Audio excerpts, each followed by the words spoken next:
Muy buenas noches a todos, bienvenidos a esta 14ª entrega de Lágrimas en la lluvia, el programa que aspira a marcar la diferencia en complicidad con un público diferente. Son muchos los espectadores que nos han reclamado un programa sobre ecologismo, preocupados por el deterioro creciente de la naturaleza o intrigados por debates en torno al cambio climático o las energías renovables.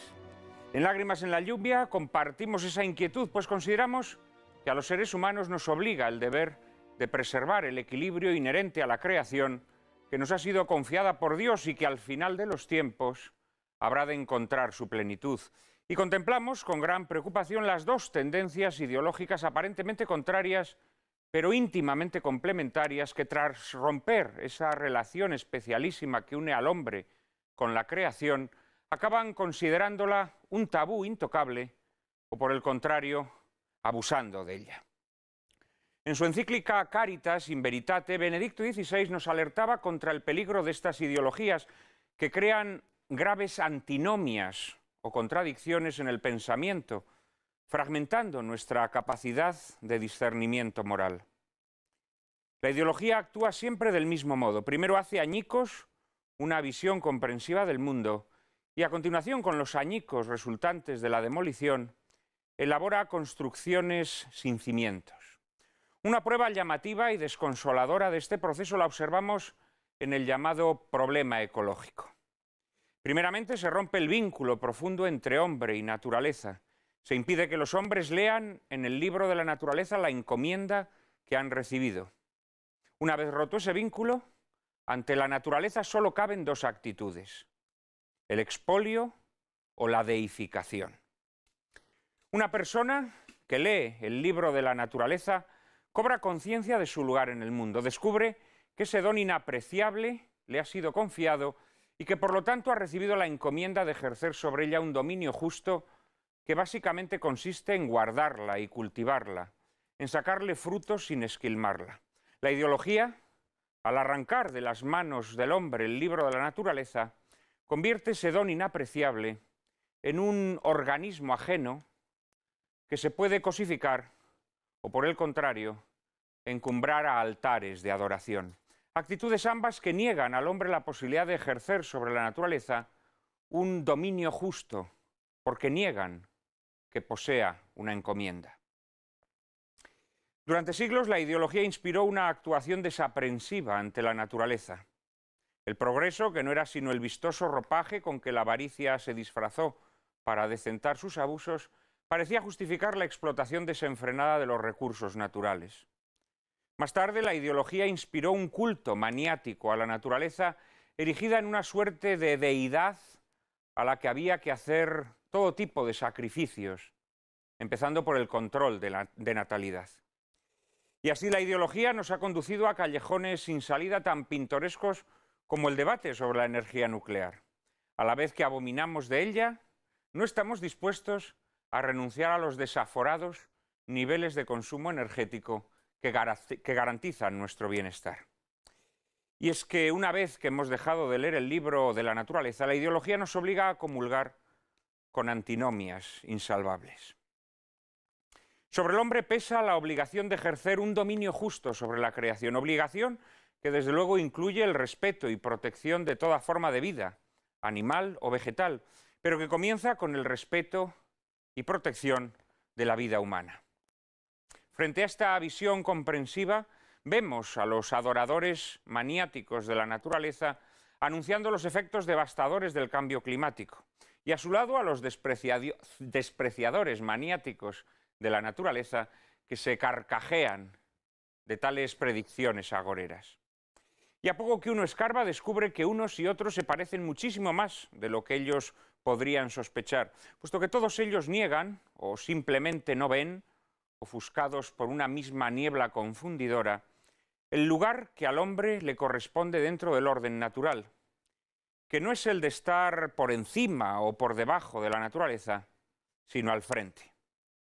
Claro que para estar al frente hay que tener primeramente noción de la misión que nos ha sido encomendada. Y esta noción de encomienda, que religa al hombre con la naturaleza, es la que falta en las artificiosas construcciones ideológicas que niegan la existencia del comendador, esto es, de Dios. A la vez que promueve la salvaguarda de la ecología ambiental, la ideología ecologista nos hace extraviar el concepto de ecología humana, aceptando, amparando y promoviendo el crimen del aborto. ¿Cómo se puede amar la naturaleza si se pierde la sensibilidad personal y social para acoger una nueva vida? Solo cuando en la naturaleza se contempla el prodigioso resultado de la intervención creadora de Dios, se cura esa antinomia infligida por la ideología. Solo entonces vemos en el pájaro, en el agua o en la flor a esos hermanos de los que nos hablaba San Francisco, dones admirables de un creador que nos exigen un cuidado amoroso, nunca un uso instrumental o arbitrario. El hombre cobra entonces conciencia de su responsabilidad y así la alianza entre naturaleza y ser humano se hace plena, reflejo del amor creador de Dios. El libro de la naturaleza se torna uno e indivisible, como dice Benedicto XVI, y los deberes que tenemos con el medio ambiente son el corolario natural de los deberes que tenemos para con la persona considerada en sí misma y en su relación con los otros. Para debatir sobre ecologismo contamos hoy con 4 invitados de excepción: Kiko Méndez Monasterio, Emilio Chubieco, Daniel Rodríguez Herrera y el Marqués de Tamarón. Les prometo un coloquio formidable, pero antes, como siempre, María Cárcava les anticipa la película que lo ilustrará. Buenas noches, Juan Manuel, y muy buenas noches a todos ustedes. El film que veremos a continuación fue estrenado en 1988 y se titula El oso. Esta coproducción franco-americana fue dirigida sabiamente con procedimientos próximos al documental por Jean-Jacques Hano, a quien debemos la dirección de títulos tan aplaudidos como En busca del fuego, El nombre de la rosa, El amante, 7 años en el Tíbet o Enemigo a las puertas. La cinta se basa en la novela de Grizzly King, El rey de los osos, en su traducción española del escritor norteamericano James Oliver Carwood, que terminó siendo adaptada por Gerard Black, guionista predilecto de Polanski, con quien Hano llegó a trabajar incluso en 5 ocasiones.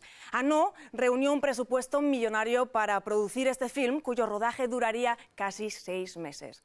En el reparto encontramos como protagonistas absolutos al oso adulto Bart y al osedno Yuk, acompañados, eso sí, por la presencia de 3 actores que ejercen de cazadores: Checky Cario, Jack Wallace y André Lacombe. La banda sonora, con un tema principal inolvidable y conmovedor, corre a cargo de Philippe Sarr, que ya había trabajado a las órdenes de Hano en busca del fuego. Muy destacable resulta también la fotografía realizada por el prestigioso Philippe Rousselot, quien por este trabajo fue nominado a los premios Oscar y BAFTA. Prepárense, pues, amantes del cine y la naturaleza, para ver y sentir una historia en la que no echarán de menos los diálogos a lo largo de los 93 minutos que dura la cinta. El oso nos traslada a parajes canadienses mediante una sucesión de imágenes y símbolos que se traducen en un claro mensaje repleto de poesía sin artificio y belleza natural. Veremos la lucha por la supervivencia de un osedno huérfano que encuentra acogida en un oso adulto que le protegerá de las más diversas adversidades. Lamento decirles que hacía ya unas semanas que no necesitábamos Kleenex. Cójanlos de nuevo, porque la verdad es que creo que me lo van a agradecer, porque vayan a llorar mucho. James Oliver Carwood, el escritor en cuya novela se basa la película de Jean-Jacques Hano, llegó a ser el escritor mejor pagado del mundo, el más requerido por las revistas y editoriales de la época. Su literatura, en la estela de Jack London, es una celebración constante de la naturaleza que conocía sobradamente, pues todos los años organizaba expediciones de varios meses a los territorios canadienses de Yukon y Columbia Británica, donde se ambienta su narración El rey de los osos. Carwood, que había sido un ávido cazador en su juventud, se convirtió en uno de los principales adalides del movimiento conservacionista, descubriendo que el placer de dejar vivir era mucho mayor que el de matar, y esta conversión es precisamente la que nos relata en la novela que presta su argumento a la película, publicada originariamente en 1916. El impulsor de esta adaptación fue el productor francés Claude Berry, quien, tras ver la película de Hano, En busca del fuego, protagonizada por hombres prehistóricos, en la que los diálogos brillan por su ausencia, concibió la posibilidad de hacer una película similar, sin restricciones presupuestarias, convirtiendo esta vez a los animales en protagonistas de un drama psicológico. Arnaud, que para entonces ya se había convertido en el más comercial de los directores europeos vivos tras el éxito de El nombre de la rosa, aceptó el envite y con la colaboración del guionista Gerard Braque urdió esta película de estética documental en la que humanizó hasta el extremo a los osos protagonistas para favorecer la empatía e identificación con el espectador. Ambientada en la región canadiense de Columbia Británica, aunque rodada en los Dolomitas, en la raya entre Italia y Austria, el oso nos confronta con la hermosura y nobleza de la creación y de las criaturas que la pueblan, y el espectador, como le ocurre al cazador interpretado por Txeki Cario, no puede permanecer indiferente ante tan desarmante y abrumadora constatación, y siente que algo se remueve muy dentro de sí.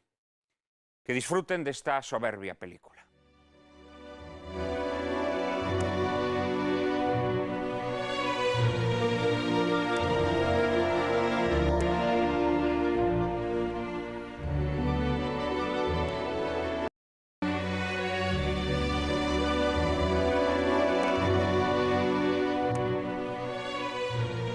Hay un placer más grande que el de matar y es el de dejar vivir, nos decía esa cita de James Oliver Curwood que concluía El oso.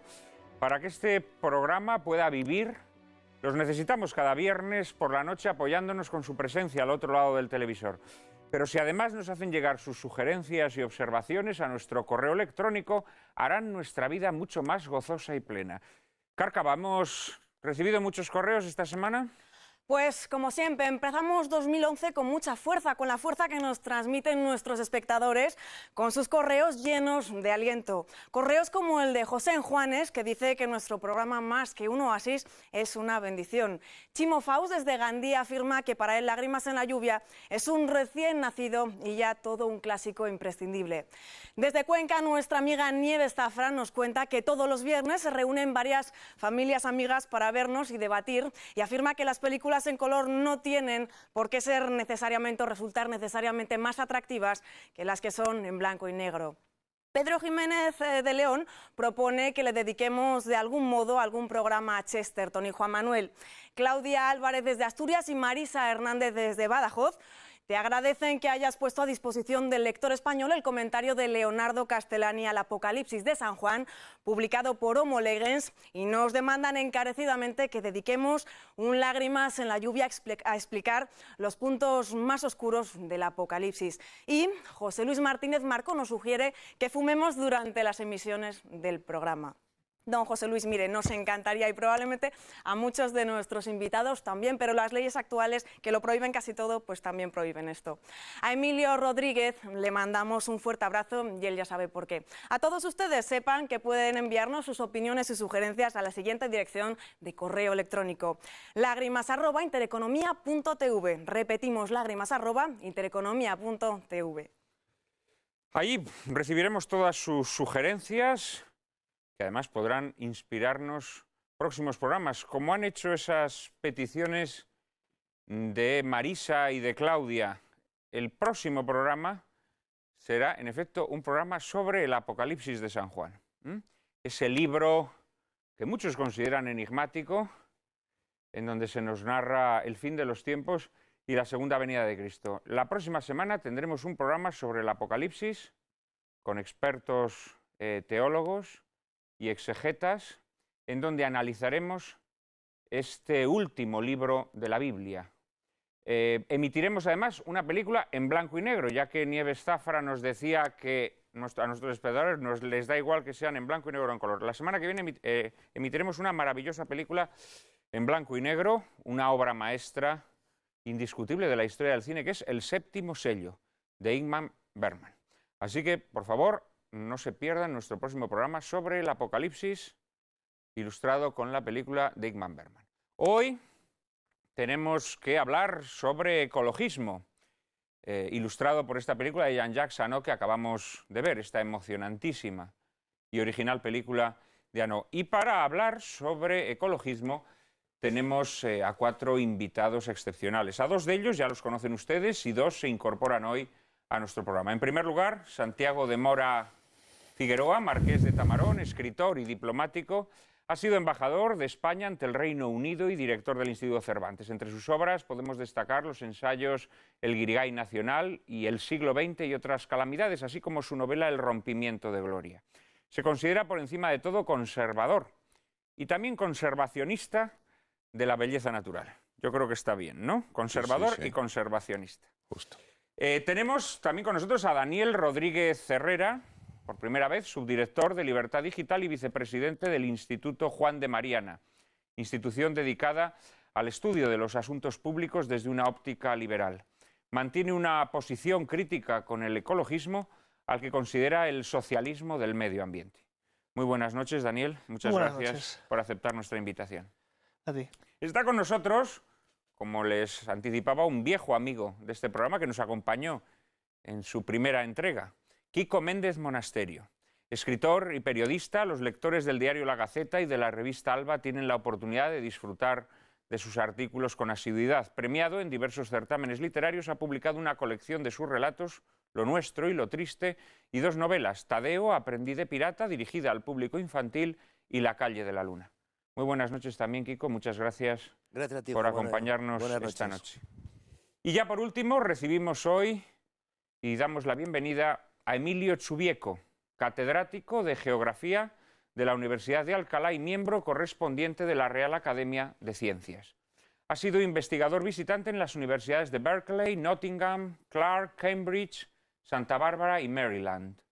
Ha escrito centenares de artículos y más de 20 libros, entre los que destacaremos Teledetección ambiental y Piénsatelo, descubrir la razón de ser cristianos. Sus líneas de interés son la observación de la Tierra por satélite, principalmente incendios forestales, y las actitudes religiosas y éticas ante la conservación natural. Muchas gracias, Emilio. Muchas gracias a vosotros. Por haber aceptado también nuestra invitación. Bueno, y creo que es de justicia hacer alguna mención a esta película que acabamos de ver, que no sé si habrá gustado a nuestro conservacionista oficial. Tamarón, ¿qué te ha parecido El oso? Me ha gustado mucho. Confieso que... Te has emocionado incluso, Me he emocionado y me he sentido mucho más identificado con el oso de lo que me sentí el otro día con el cineasta italiano de Cinema Paradiso. Ajá. Sí, me cae más simpático el oso. Y en cambio me llegó a preocupar, no fuera a ser que en la película hubiera un exceso de antropomorfismo, que como todo el mundo sabe es atribuir a los animales sentimientos y comportamientos humanos. Pero luego me acordé de los perros de mi vida, que han sido varios, sobre todo uno en especial, y me acordé de cómo soñaba y de los ruidos que hacía cuando estaba soñando. Esos que hacen los perros y que evidentemente lo harán también los osos, porque los osos son gente muy respetable y más que nosotros, pero vamos, también en nuestro orden de cosas, ¿no? Hay una cosa con la que no estoy de acuerdo, no sé si en la película o en la propia frase de Curwood, cuando dice que hay algo más emocionante todavía que matar y es dar la vida. Dejar vivir. Dejar vivir, que es una cosa que está bien traída al hilo del final de la película, que está muy bien y que muestra una actitud digna por parte del que ha sido perdonado por el oso.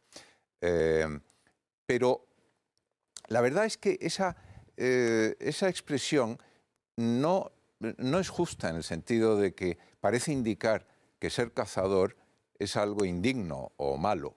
Yo no creo que él lo pensaba. No, él fue cazador, entonces... Claro, bueno, pero podía ser un cazador arrepentido como Hombre, María Magdalena, ¿no? Pero sí, para ser precisos, fíjate, te diré, él muere envenenado por una araña o algún otro animal de este tipo, una tarántula, en Florida mientras pescaba. ¿Ah, sí? Sí. O sea que... Él muere relativamente joven, era un escritor de inmenso éxito, muere en el año 27, y si no me equivoco, muere envenenado por algún animal mientras pescaba. De tal manera que no sé si cazar, pero al menos pescar sí lo hizo hasta el final de sus días. Es que quizá el pescar sea un acto menos chocante para cierta sensibilidad que el cazar, pero lo que sí creo que ocurrió, yo lo he visto ocurrir a amigos míos viejos y de la generación de mis padres, y es que al llegar a cierta edad deja de gustarles cazar, pero de ningún modo pasan a pensar que sea malo y sobre todo que vaya en contra de la conservación de la naturaleza el cazar. Yo creo que los cazadores serios que cumplen las normas y las reglas, han salvado más naturaleza que los profesores de biología. Estoy totalmente de acuerdo contigo. Sobre esto reflexionaba, le gustaba mucho reflexionar a uno de mis maestros, a Miguel Delibes. Miguel Delibes, que como sabéis todos, era un gran cazador y era también un gran conservacionista, un gran amante de la naturaleza. Y él sostenía esto mismo que tú acabas de sostener. Hombre, es verdad que hay cazadores y cazadores. Claro. También es verdad que ahora la caza se está convirtiendo en un oficio de pijos, un poco descerebrados, domingueros, digámoslo así, de la caza, ¿no? Pero ciertamente todos sabemos que los cazadores son las personas que más conciencia y sentido tienen de los deberes del hombre hacia la naturaleza, ¿no? Kiko, ¿qué te pareció la película? Bueno, por momentos ¿O qué lenta. te ha sugerido la película? Por momentos lenta, ¿no? Por momentos algo pesada. Pero, hombre, Jean-Jacques Arnaud ya nos había demostrado en El nombre de la rosa que era capaz de hacer de un ladrillo, como la novela de Umberto Eco, algo entretenido. Y lo consigue también, consigue entretener en esta película, sobre todo para los amantes de la naturaleza, porque solamente la fotografía, las montañas. Yo creo que los protagonistas son tres, ¿no? Aparte de los dos osos, también las montañas que abren, es el primer plano y el último de la película.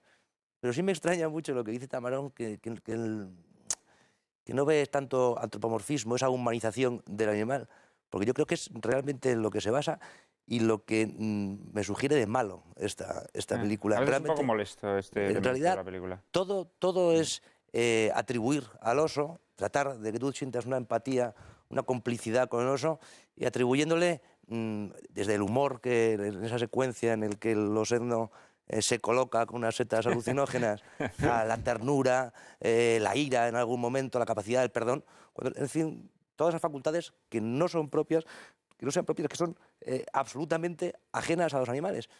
Y que además, pues eso, crea un vínculo entre el espectador y el oso falso, porque me he enterado, además, que yo no tengo ni idea, no soy de ningún punto de vista especialista en los osos grizzly, ¿no? En plantígrado. Pero, en plantígrado, exactamente. pero es que resulta que los osos machos suelen atacar a los osednos. Por eso, después del apareamiento se suele separar el macho y la hembra, porque el oso macho ataca.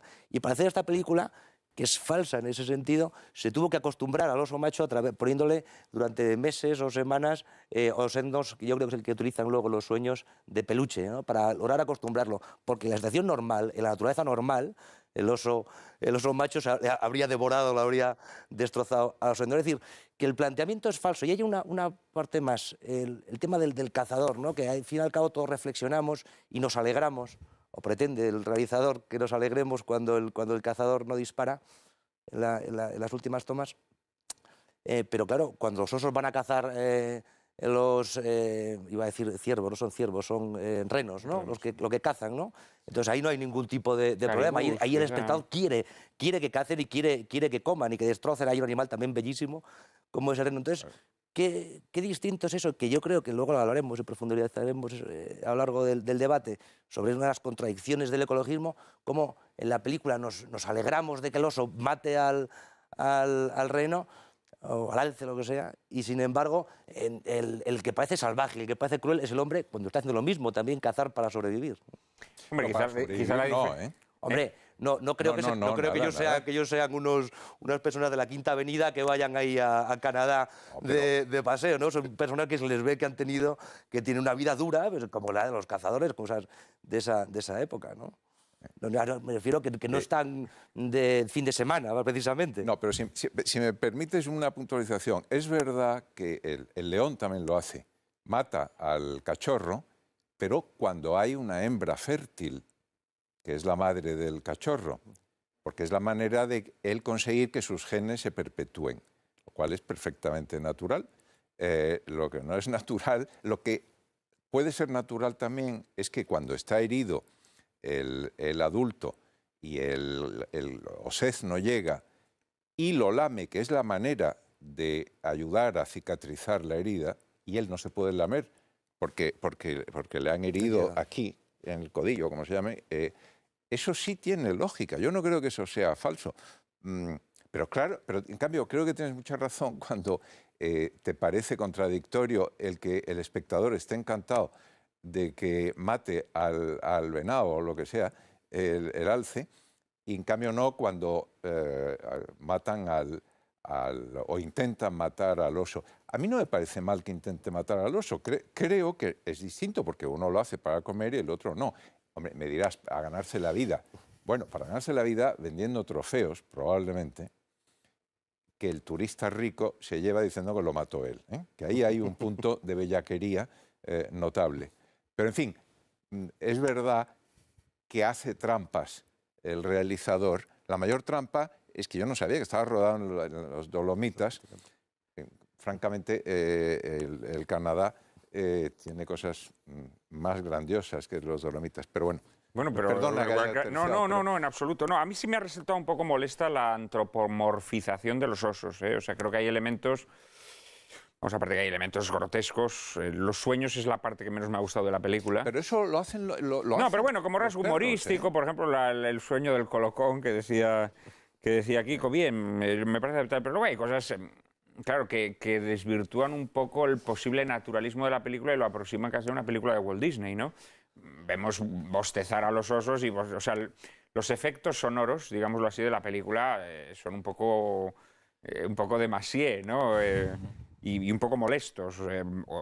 Oímos bostezar a un oso como bostezamos los seres humanos, lo oímos resoplar aburrido mientras su amigo el oso sostiene amistosa coyunda con una osa. Quiero decir que hay un intento un poco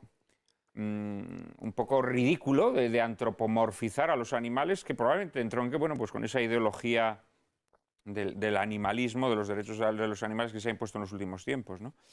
En este sentido, esta película podría ser un poco precursora. Pero luego, en cambio, no estoy de acuerdo. Efectivamente, los cazadores no matan para sobrevivir, ¿eh? Los cazadores no matan para sobrevivir, los cazadores matan para llevarse las pieles de los animales, que, bueno, puede quedar la duda de si luego las emplean para vestir, pero sospechamos que no, que son trofeos que luego van a vender a... Hoy porque disfrutan el acto de la Y a caza, los etno, pero si eso evidentemente, no- a los etno no lo matan, sino que se lo llevan porque piensan venderlo pues a algún cíngaro o equivalente que lo amaestre, ¿no? Daniel, ¿qué te sugiere la película? Como ya habéis comentado, la película me sugiere un poco lo que yo suelo llamar el síndrome de Santa Lucía, por decirlo de algún modo, que es mostrarte una parte de toda la historia muy humanizada y ocultarte en parte lo que es la naturaleza de verdad. O sea, y lo llamo síndrome de Santa Lucía por los famosos anuncios de los osos polares tan bonitos y que te inspiran tanta ternura y que en cambio te ocultan pues lo que también hacen los osos polares, como es lógico y normal, que es cazar, matar otros animales para comérselos, etc. Aquí pasa un poco pues, cuando cazan a Bambi, claro, no te van a mostrar cómo cazan de verdad a Bambi, entonces ahí corta y pone un plano que simplemente un arbusto se tiñe de sangre y te lo deja un poco para que no veas el ataque final y no sufras con él y no te pongas un poco en contra del oso, que es lo que no desea para nada el realizador. Y a mí eso me parece un poco trampa, que también cae en ella muchas veces el ecologismo de plantarnos de hacer que adoremos una naturaleza que además es una naturaleza falsa, que te la disfrazan de... No digo que eso le pasa a todo el mundo, ni mucho menos, pero sí que es un truco que yo creo que usan mucho los ecologistas y que de hecho no sé hasta qué punto muchos de ellos se lo creen realmente. No es que nos intenten engañar, sino que realmente creen que es así, porque yo sospecho que hay mucho más ecologismo en las ciudades que en los pueblos, porque es una manera de apreciar la naturaleza distinta. Hablábamos de los cazadores, de lo que conocen la naturaleza y respetan la naturaleza como es, porque la conocen y la aprecian tal y como es. Y yo creo que muchas veces el ecologismo no hace eso. Nos pone una naturaleza de Walt Disney y nos intenta convencer de que tenemos que poner eso por encima de toda serie de consideraciones que quizás si no estamos, si no tenemos esa visión, pues igual no nos convencerían tanto. Ya. ¿Tú también ves ciertos aspectos éticamente reprobables en esta película, Emilio? Sí, a mí la verdad también me parece un poco simplificación de la naturaleza, el planteamiento que se hace, bueno, abundando en lo que habéis dicho los demás, también creo que sería más ilustrativo hacia el espectador una explicación un poco más honda de lo que significa un proceso natural. Y en este sentido, efectivamente, coincido con Daniel en que a veces se presentan las cosas de una manera muy simplista, muy adaptada a la mentalidad urbana. Pero creo que también es importante distinguir entre, o sea, en el mundo de la conservación y del respeto al medio ambiente hay que distinguir muchas posturas y el ecologismo es una de ellas. Tal vez lo identificamos con una cierta militancia, ¿no?, en cuanto a la presencia en medios de comunicación o en actividades públicas, digámoslo así. Pero bueno, también hay otras muchas posturas de conservación de la naturaleza y de respeto a la naturaleza que están basadas en planteamientos mucho más serios, más científicos. ¿Cómo caracterizarías este ecologismo que dices tú que tiene más presencia en los medios frente a otras formas de ecologismo? ¿Qué crees que es lo distintivo de este ecologismo? ¿Qué he creído intuir por tu intervención que lo consideras reprobable en algunos aspectos, ¿no? Sí, yo creo que el ecologismo o la palabra ecológico, como tantas palabras que se utilizan demasiado, a veces se manosea mucho y tiene muchas significaciones con las cuales seguramente muchos, incluso manteniendo posturas muy distintas, pues vamos a estar en desacuerdo, porque creo que tiene un componente científico muy importante, que es la base de estos movimientos, tiene un componente social muy importante, no cabe duda, y tiene un componente político, ideológico, en el sentido de ideología que tú comentabas antes, que evidentemente es mucho más discutible, ¿no? Yo creo que para eso estamos aquí, ¿no? Lo que pasa es que creo que ese contenido con frecuencia es el más grande. Es decir, yo en estos movimientos ecológicos, digamos que veo rasgos propios del paganismo, pero digamos del paganismo autodestructivo, es decir, el paganismo que odia al hombre, o sea, que considera que el hombre es una lacra, una enfermedad, un monstruo que debe ser extirpado de la naturaleza. Y luego está, yo al final, detrás de estos movimientos ecologistas de izquierda, al final siempre veo el antinatalismo. Es decir, incluso a veces da la impresión de que todo lo demás es como una especie de gran panoplia para despistar incautos, pero que detrás de eso lo que hay siempre es antinatalismo, una obsesión, monstruosa con el control de natalidad. Bueno, si quieres te puedo contar una anécdota que me pasó hace unos años. Me encargaron un capítulo sobre cambio climático de una fundación que hace un informe anual sobre la situación social española y una vez presentado el borrador tuvimos una sesión de trabajo para discutir con varios expertos en el tema y uno de ellos era una chica que trabajaba en un grupo ecologista, Amigos de la Tierra, si no recuerdo mal. Estaba muy bien documentada, por cierto, en el tema y yo precisamente en el epílogo del trabajo había indicado que a veces hay tensiones ideológicas en el planteamiento conservacionista precisamente porque un determinado enfoque ecologista, guión radical, guión izquierdista, entre comillas, pues tiende a nublar lo que a mí me parece pues, mucho más sólido y mucho más hondo y en lo que seguramente mucha más gente vamos a estar de acuerdo, ¿no? Porque creo que tiene una fundamentación social y científica muy importante. Y bueno, hacía una pequeña glosa sobre esto, ¿no? De que algunas personas pueden estar en contra de entrada, por ejemplo, en el asunto del cambio climático, simplemente porque tiene una cierta tendencia a unir cambio climático, izquierda y una serie de cuestiones morales con las que no están de acuerdo, como por ejemplo del antinatalismo. Y me llama mucho la atención porque ya se quedó perpleja, ¿no? Diciendo, en fin, yo llevo muchos años trabajando en un movimiento ecologista y nunca se me ha podido ocurrir esta conexión que tú ves. Y que efectivamente es una cosa muy evidente. No, y que efectivamente puede existir a un cierto nivel. pero mucha gente que trabaja en el día a día no tiene esa conexión. Yo creo que es importante distinguir las cosas. Probablemente no porque sea gente bien intencionada, pero la realidad es que los grandes ideólogos del cambio climático, etcétera, etcétera, siempre, de forma recurrente están mencionando, bueno, la necesidad que tenemos. No estoy muy de acuerdo, ¿eh? Los grandes ideólogos son Paul Ehrlich, por ejemplo, que es más o menos conocido, pero él no es un experto en estos temas, digamos, es un biólogo que ha tenido una presencia pública muy importante, pero que manifiesta o digamos, lidera una cierta postura. Bueno, mecenas también de las tesis del cambio climático. Pero a mí me parece que, bueno, no sé si me estoy adelantando al debate que vamos a lanzar luego sobre el tema, pero a mí me parece importante evitar lo que yo a veces llamo el pack ideológico, ¿no? O sea que si uno, por ejemplo, estuviéramos aquí en un cóctel, ¿no? Y hubiera varios grupos de personas hablando, pues unos de cambio climático, otros de la huelga de los controladores, otros de la guerra de Irak y otros de la crisis de las vacas locas, muy posiblemente si yo saco a una persona y sé lo que opina en un grupo, voy a saber lo que opina en el otro. Si se lo muevo de lugar, seguramente voy a saber lo que opina en el otro grupo. Y yo creo que eso es bastante nefasto, ¿no? Porque es aplicar unas categorías muy genéricas sin un espíritu crítico determinado en cada uno de los temas. Y yo creo que hay que desligar, claro, me parece eso a mí. Está ¿no? claro, eso está claro. No, Kiko y luego Tamarón. Bueno, retomando, volviendo a la película, pero para enlazar justo con lo que estáis hablando. La película para nosotros es muy permeable, la humanización que hace, o sea, el planteamiento de la película. Ilustrar el debate con la película está muy bien escogido porque no nos presenta una visión certera, buena, auténtica de la naturaleza, pero sí del ecologismo.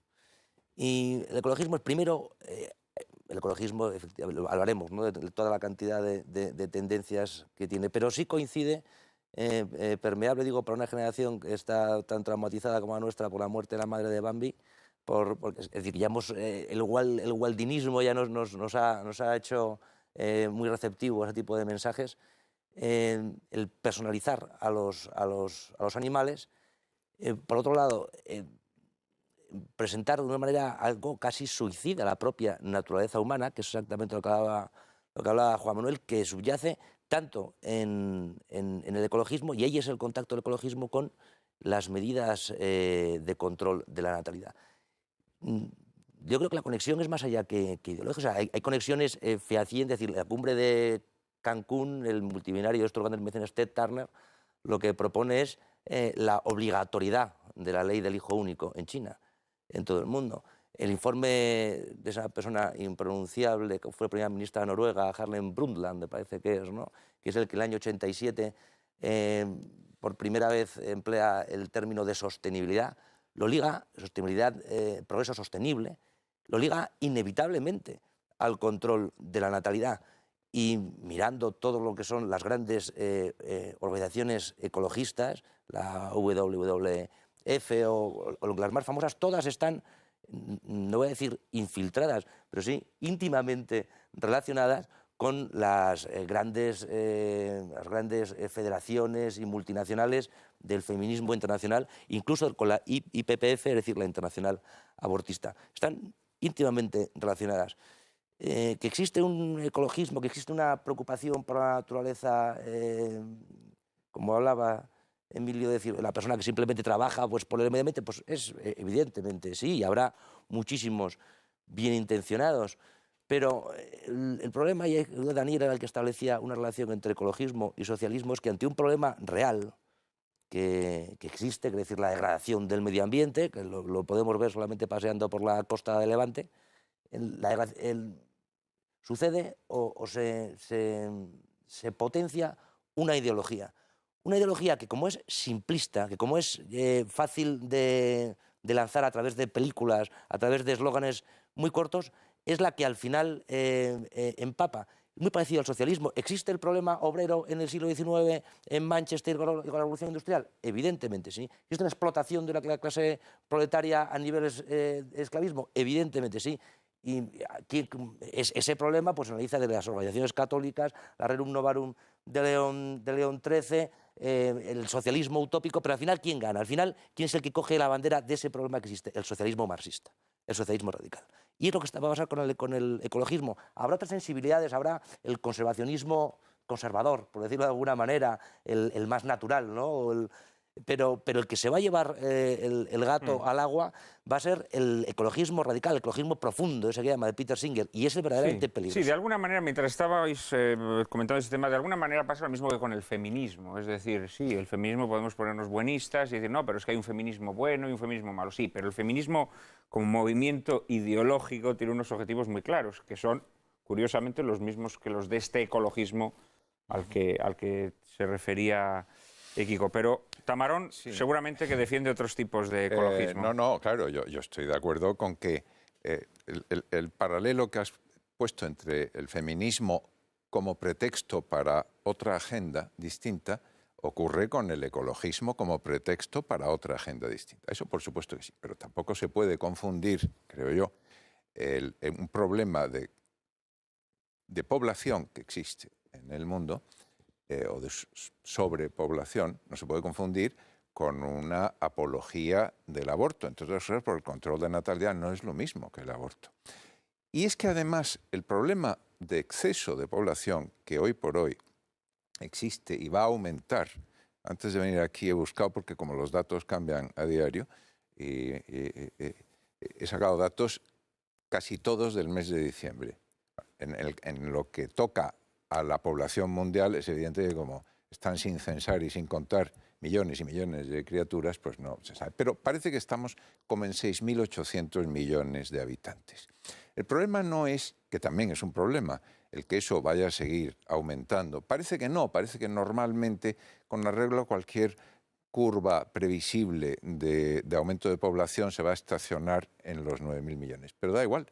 El problema es que ni 9.000, ni 6.000, ni 5.000 millones de habitantes pueden vivir la vida a la que legítimamente aspiran, que es la vida del hombre y de la mujer y de la pareja de clase media occidental, americana o europea. Eso no es posible. No hay, me diréis, es que está siendo maltusiano. Bueno, lo que quieras, pero es que no hay ni energía, ni materias primas, ni sitio para tener cada pareja 2 o 3 coches y X metros cuadrados e ir en avión a pasar las vacaciones a Cancún. Eso no es posible. Y como, pero Tamarón, entonces para que todos podamos tener 2 o 3 coches, lo que tenemos es que sacrificar a las generaciones futuras. Supongo yo que es más racional decir, oye, pues a lo mejor es que tenemos que tener un coche y no sacrificar a las generaciones futuras. Por supuesto, pero vamos a ver, ¿quién le dice ahora a los chinos que están alcanzando la riqueza y el desahogo y la comodidad, y a los indios que aspiran a ser los siguientes, quién le dice a esos 2.000 millones de habitantes que ellos no van a vivir como nosotros? Que no, que se despidan. A ver quién se lo explica. Se lo dije una vez a la ministra Narbona, cuando existía el Ministerio de Medio Ambiente, y me dijo que ese no era el problema. Y si ese no es el problema, ¿cuál es? Porque yo creo que ese es el problema. Así que vamos a terminar con Emilio Chubieco, luego después de la publicidad también Daniel hablará. Sí, yo creo que ahí apuntas un aspecto que me parece muy importante en el debate ecológico o ambiental, para intentar sacar esa connotación de ecologista política que decíamos antes, ¿no? Creo que es un debate ambiental, ¿no? La relación entre el ser humano y los recursos de la tierra.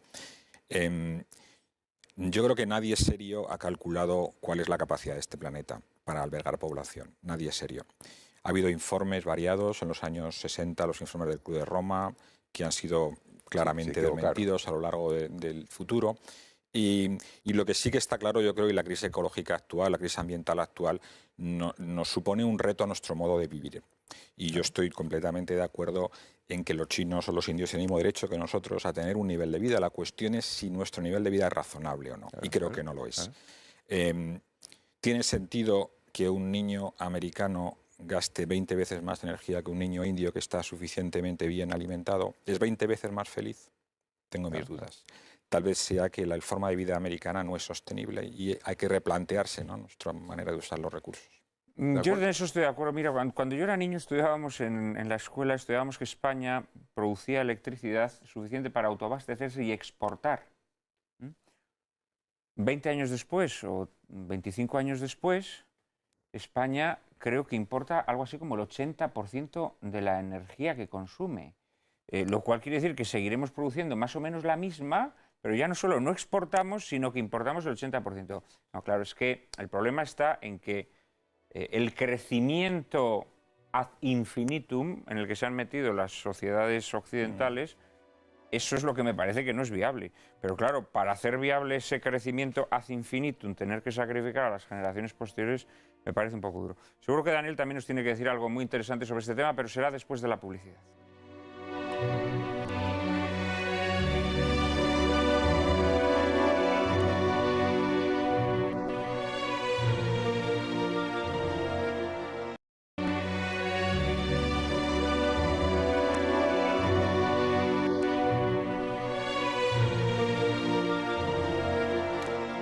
Nos habíamos quedado esperando la opinión de Daniel sobre este espinoso debate sobre el exceso de población, control de natalidad, etcétera, que postulan y defienden determinadas organizaciones ecologistas. Por cierto, las que mejor se mueven, cual escurridizas anguilas, en la Organización de Naciones Unidas, en las conferencias internacionales que esta organiza, etcétera. Tienes la palabra, Daniel. Gracias. Bueno, se mueve muy bien, pues son especialistas en ello. El tema del ecologismo, como bien habías comentado, es un poco cuando el socialismo pierde un poco su base obrera, empieza a generar una cantidad de ismos innumerables que lo que hacen es coger causas que tenían ya sus propios defensores y atraerlas hacia su terreno de juego, hacia el terreno de juego colectivista. Cogen el feminismo, que es la defensa de los derechos individuales de las mujeres, y lo convierten en una suerte de lucha entre todas las mujeres y todos los hombres. Y del mismo modo el ecologismo, cogen el conservacionismo, que era más bien de derechas, por decirlo de algún modo, y lo convierten en una suerte de lucha entre la naturaleza y la civilización, sobre todo la civilización occidental, y así pasa con otros ismos.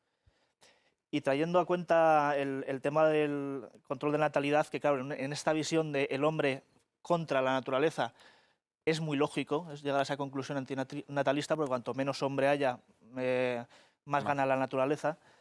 El mayor problema que tienen las visiones de superpoblación y consumo excesivo de recursos es la concepción estática del hombre y de la civilización y de la ciencia y la técnica. O sea, tanto Paul Ehrlich como el Club de Roma que hemos mencionado antes, sus predicciones han fracasado hasta extremos ridículos. O sea, en este caso, yo creo que eran los años 80, que tenía que haber grandes hambrunas en Gran Bretaña y la población se habría reducido no sé ya cuánto porcentaje por falta de recursos. Y pasa lo mismo cuando nos preocupamos mucho de la superpoblación, porque miramos al hombre como mero consumidor de recursos, en lugar de ver al hombre como lo que es como lo calificaba Paul Simon, que es el último recurso, el recurso más importante. El hombre genera riqueza con su creatividad, con su ingenio, descubriendo nuevas maneras de hacer las cosas. Más personas, si consideramos que el mundo es estático y lo único que hace es aumentar el número de gente y el número de gente que consume a nivel, digamos, de clase media occidental, claro que ahí hay un problema. Es evidente. El problema, lo que pasa es que nunca sucede eso. La ciencia y la tecnología va avanzando del mismo modo que va avanzando la población. Por poner un ejemplo concreto, a finales del siglo XX la mitad del consumo de un recurso concreto como era la plata se utilizaba para fabricar películas tanto de cine como de fotografía, y ahora ese consumo prácticamente ha desaparecido gracias a la fotografía digital. Es un ejemplo quizá un poco extremo, pero porque normalmente lo que se hace es reducir un poco el consumo, no de una manera tan drástica, pero que ilustra bien lo que quiero decir, que es que yo no veo ningún problema, aunque es cierto que todas las perspectivas dan que la cosa se estancará más o menos al llegar a los 9.000 millones y luego va a empezar a bajar. Yo no veo ningún problema en los 9.000 millones de personas, ni que todas esas personas se vayan acercando a un nivel de vida mucho mejor del que tienen ahora, que sin duda se merecen. Porque hasta ahora, cuando se deja libertad a las personas, descubren maneras de que eso se puede hacer de una manera práctica, sin necesidad de consumir menos ni de los que ya están, digamos, los que estamos en la cúspide, ni de hacer realmente sacrificios extremos como muchas veces nos piden los ecologistas. Yo sí creo que hay problemas evidentes. O sea, por ejemplo, los mares. Es evidente que el mar Mediterráneo es un mar casi esquilmado, ¿no? Eso es una evidencia. También es verdad que los hombres hemos ideado formas para poder abastecernos de peces sin necesidad de esquilmar el mar. Pero todavía hay determinadas especies de peces que no podemos criar en piscifactorías y esas especies es verdad que las estamos esquilmando. Es relativamente normal porque no hay derecho. Sufren la tragedia los comunes. El mar es de todos, luego no ganas nada intentando conservar lo que hay en el mar. En cambio, la piscifactoría es tuya y ahí sí estableces un consumo de recursos que pueda ser sostenible a largo plazo. De ahí que casi todas, según ha ido avanzando la civilización, cada vez ha habido más cosas privadas que antes eran de uso común, precisamente para poder conservarlas. Hay unos estudios muy conocidos en África, como cuando los elefantes se han, entre comillas, privatizados, se han hecho propiedad de tribus, se ha dejado de esquilmar, se ha dejado de matar elefantes a troche y moche, y se ha empezado a conservar, a pensar un poco más a largo plazo, de que ese recurso se pueda seguir utilizando durante mucho tiempo y por los descendientes. Pero no estás proponiendo que se privatice el mar o algo así, supongo, ¿no? Privatizar el mar es muy complicado. El mar, o ¿cómo es la cosa? Privatizar el mar es complicado principalmente porque los peces se mueven. Entonces, privatizar parcelas, aunque hay tecnología más que de sobra para hacerlo, del mismo modo que cuando se inventó el alambre de espino se pudo privatizar muchos terrenos que antes era impracticable privatizarlos porque no había manera de vigilarlos, básicamente. Pues por medio de GPS, etcétera, se podría llegar a privatizar el mar y, de hecho, ahí en Nueva Zelanda se ha privatizado en parte y partes del mar, y eso es factible. ¿Pero te estás de acuerdo con eso, sí? ¿Estás de acuerdo con que se privatice el mar? Sí, perfectamente. Es la mejor manera de conservar ese recurso que son los peces y los recursos marinos. ¿Quiénes no están de acuerdo con que se privatice el mar? Estamos hablando de claro, me asustas. No, porque Bueno, había una ministra española que dijo que las cosas públicas no eran de nadie, ¿no? O sea que... Sí, pero el concepto, o sea, con lo cual, en este caso sería fácil, porque y al no antes ser de nadie... Mendizábal dijo más o menos lo mismo. Por eso es que me hace gracia, porque esto confirma lo que siempre he pensado, que el otro día me dijo alguien que está en el poder, alguien muy importante, me dijo, ¿cómo es posible que tú digas esas cosas? Y dije, es que soy muy conservador. Y me dijo, yo también. Y dije, no, tú eres muy de derechas, liberal, como Mendizábal. Y yo no, yo soy muy conservador. Que no es lo mismo, perdona. No, tú eres más de Mendizábal que del conservatismo. Y claro, pues eso es...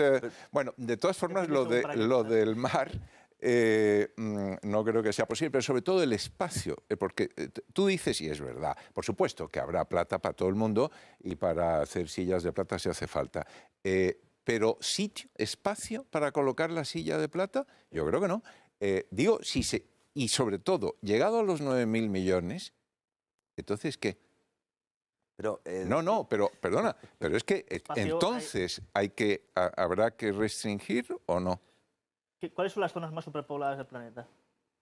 Pues zonas muy ricas, por supuesto. Efectivamente, sin embargo, cuando se habla de superpoblación siempre nos sacan a los pobres negritos de África que se nos mueren de hambre. No. Pero no porque esté superpoblado, sino porque realmente no están desarrollados y no pueden utilizar los recursos que utilizamos nosotros.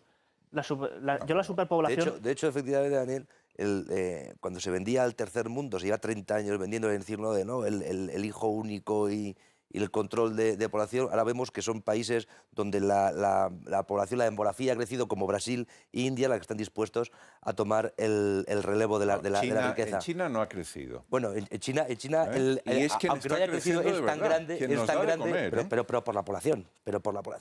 A mí lo que me parece terrible, a ver, me da mucha rabia, Juan Manuel, que me hayas invitado justo hoy, porque siempre estoy de acuerdo con Tamarón cuando le escucho desde casa, y justo me has traído un tema del que, de verdad, estoy algo escandalizado. De verdad, no te digo, porque el planteamiento de decirnos que somos muchos y tenemos que ser menos, hay que parar, hay que regular. No, yo no creo que haya que regular, yo creo que hay que no suicidarse, que es malísimo. No, pero el suicidio es verdadero. El suicidio es muy malo, ¿eh? No, claro, el suicidio es el planteamiento de la película, y es el del ecologismo profundo, es el suicidio, el de decir, no, es que nuestra civilización no vale. Vale la de los osos, vale lo de los Na'vi en Avatar, que es una película que también podríamos haber puesto, la de James Cameron, vale la del ecoindigenismo, el de la Pachamama de Evo Morales, pero nuestros planteamientos que han construido verdaderamente la civilización, Decía no recuerdo el nombre, al cual lo sabéis vosotros, uno de los grandes gurús de defensa de la eutanasia, que es una forma también de regular la población, que también ecologista, por supuesto, decía, sí, está muy claro, lo que estamos tratando es de desmontar 2000 años de civilización cristiana. Y eso es lo que subyace en el pensamiento tanto de Evo Morales como de Malthus, como del malthusianismo, como del ecofeminismo, como del neopanteísmo. Es decir, pero ¿por qué todo? A mí el hombre occidental en su atalaya de bienestar y con aire acondicionado diga, no, ahora somos muchos y entonces ahora vosotros, como no vais a poder vivir como vivimos nosotros de bien, que nos lo hemos ganado, vamos a ver cómo empezamos. Decía hasta Marón, el control de natalidad no es esencialmente el aborto. ¿Cuándo ha sido otra cosa? ¿Cuándo la Organización Mundial de la Salud o la ONU ha planteado otra forma que no sea Pero si el yo aborto? he dicho lo mismo que tú, yo he dicho que ¿quién le dice? Y se lo dije a la señora Narbona, que no quiso enterarse, ni tú tampoco, con perdón, Sí, perdona por la comparación, sí. pero mi argumento es, hombre, ¿quién le dice a los chinos y a los indios y a los mexicanos que no van a poder vivir como nosotros? Dirán, ¿que te crees tú eso? Claro que pienso vivir como vosotros. Entonces, si le dices, es que no vamos a caber, porque el ciudadano de clase media francés o canadiense ocupa mucho espacio. Pero, ese es el gran lujo. Pero es que tú estás aceptando la premisa de que nosotros vivimos de forma racional.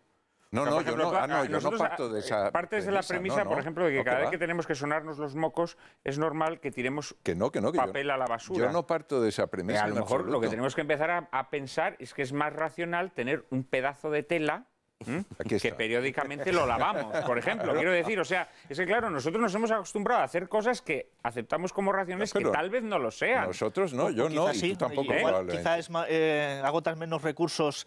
No lo sé, Consumiendo he puesto un ejemplo, pero cuidado, o sea, vamos a ver, yo creo que, es decir, yo creo que el desarrollo no puede ser indefinido, o solamente podrá ser indefinido si es rectificado por una justicia social distributiva, o sea, es que si no, evidentemente, antes has dicho una cosa, Daniel, que no es cierta, es decir, has dicho, los africanos se mueren de hambre porque no han alcanzado el nivel de desarrollo que nosotros tenemos.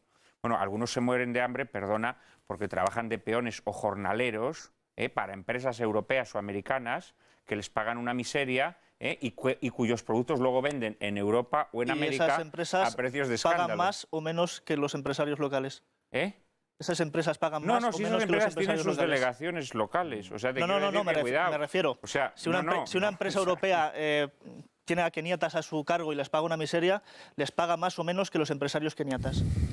Probablemente se aprovecha de las circunstancias. No lo sé. De media pagan 3 veces más. No, probablemente no existieran empresarios keniatas antes de que estuvieran ahí. Yo lo que sí sé, por ejemplo, es que en España toda la fruta que consumimos nosotros y que la estamos pagando a precios elevadísimos se produce en Marruecos, en Argelia, en Libia, por unos precios irrisorios, por ejemplo, ¿no? O sea que no solamente es, ojo, porque no hayan alcanzado niveles de desarrollo, no, es porque los tenemos como si fueran pues los esclavitos de nuestro rancho. O sea, eso es así. No creo que sea así, francamente. Dramáticamente es así. Sí, Emilio. Yo quería, si os parece, retornar al centro del debate inicial, que es el punto de la ecología. Tal vez, insisto, que creo que nos estamos enfocando sobre un determinado planteamiento ecologista que a mí me parece relativamente aislado. A vosotros os parece que es muy importante, pero yo no lo veo tan importante. Yo he estado en Cancún, por ejemplo, donde dices que los ecologistas han defendido estas posiciones y yo no he oído a nadie decir eso, vamos. Estaba allí hace 2 semanas, vengo de allí. Entonces, evidentemente, existen posiciones radicales ecologistas que pueden llegar a eso, pero hay muchísima gente que está muy de acuerdo con que tenemos que cambiar nuestro modo de desarrollo y que no llega a esos extremos, ni mucho menos.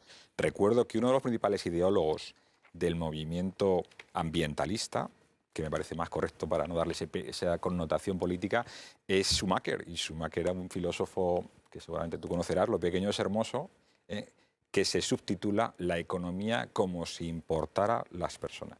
Como si importaran las personas. O sea que yo realmente no estoy muy de acuerdo con que, evidentemente, no me chupo el dedo y soy consciente de que existen esas posturas radicales, pero no creo que haya que que por criticar esa posición nos pongamos en la contraria. No. Evidentemente, digamos, el desarrollo tecnológico hace que los recursos se puedan expandir. Pero está claro que si no hacemos nada no se resuelven los problemas del mundo. Sigue habiendo 980 millones de personas que están por debajo del nivel de pobreza se están haciendo, mínimo. Se hacen cosas continuamente. Parece que si no, pero nos reunimos en grandes cónclaves, parece que no hagamos nada. No, pero a lo que los voy grandes yo avances es que no los hacen. Dejándolo estar no se solucionan los problemas, desde luego. O sea que por pura. Yo creo que la crisis económica última ha demostrado que la falta de el dejarlo pasar y el dejarlo hacer no siempre soluciona los problemas. Nada. Y en el mundo, yo vuelvo a insistir, me parece que es importante centrar el debate en cómo enfrentar los seres humanos el uso de los recursos de la Tierra.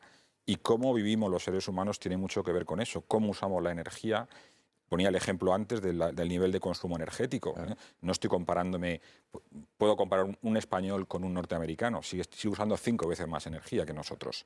Eso no es razonable. Eso no es razonable. No es razonable que una persona tenga que dormir con una manta en verano porque tiene el aire acondicionado a 15 o a 14 grados, ¿no?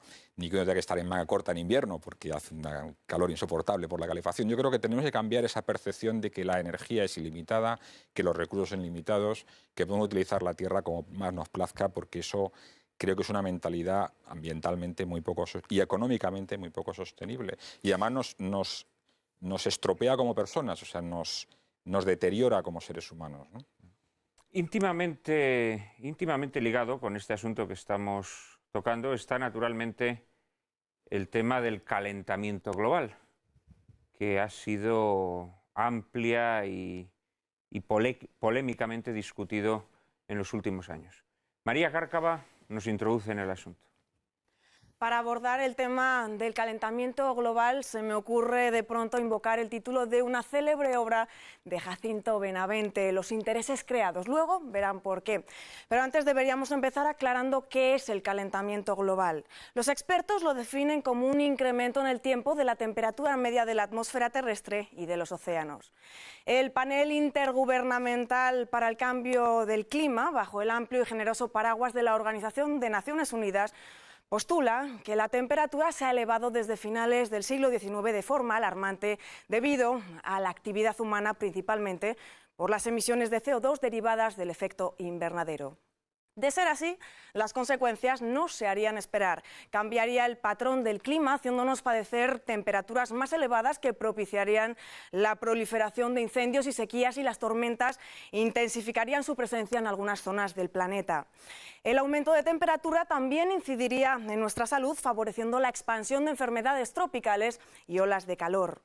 El calentamiento del planeta se traduciría en el derretimiento de los glaciares, en el deshielo de los polos y en la intensificación de los huracanes, también en un aumento del nivel de las aguas del mar. De este modo, el ecosistema se alteraría, propiciando la extinción de especies ante su imposibilidad de adaptación al cambio. Pero no obstante, a nadie se le escapa que muchos de los adalides del calentamiento global, como Al Gore o David Rockefeller, encubren intereses políticos y económicos inconfesables, así como una nueva política antinatalista. Apoyados en una estrategia del miedo, sus tesis, a menudo sustentadas en hipótesis científicas de dudoso cumplimiento, se convierten en una forma de religión que es el caldo de cultivo perfecto para la instauración de una dictadura global que doblegue el orden social, acotando qué y cuánto puede producir cada Estado, o proponiendo, por ejemplo, su ensoñado control de la natalidad del que hemos hablado antes, porque ya se sabe, a más niños, más calor, y los nuevos niños que aumentan las temperaturas probablemente no querrán jugar a invenciones lucrativas de última generación, como el de la compra-venta de bonos de carbono. Pocos dudan de la realidad del calentamiento global. Lo que de verdad está en cuestión es la auténtica naturaleza del problema. ¿Es la acción humana el origen del problema? ¿Lo es el sistema capitalista? ¿Qué se esconde detrás de la teoría del calentamiento global? ¿Cuáles son sus verdades? ¿Cuáles sus mentiras? En todas las predicciones que se hacen en este ámbito, como en tantos otros ámbitos, descubrimos la propensión disparatada de los hombres a hacer futurología. Chesterton se burlaba ya, allá por los años 20-30, de los primeros antinatalistas que ya jugaban a hacer proyecciones de lo que iba a ser la población humana en un futuro. Todas las predicciones que se hicieron en los años 70, 80 sobre la población que iba a tener el mundo también se han revelado fantasiosas. Y aún así seguimos intentando hacer este tipo de proyecciones. El calentamiento global también tiene algo de esto. Emilio, ¿o crees por el contrario que son tesis científicas contrastadas?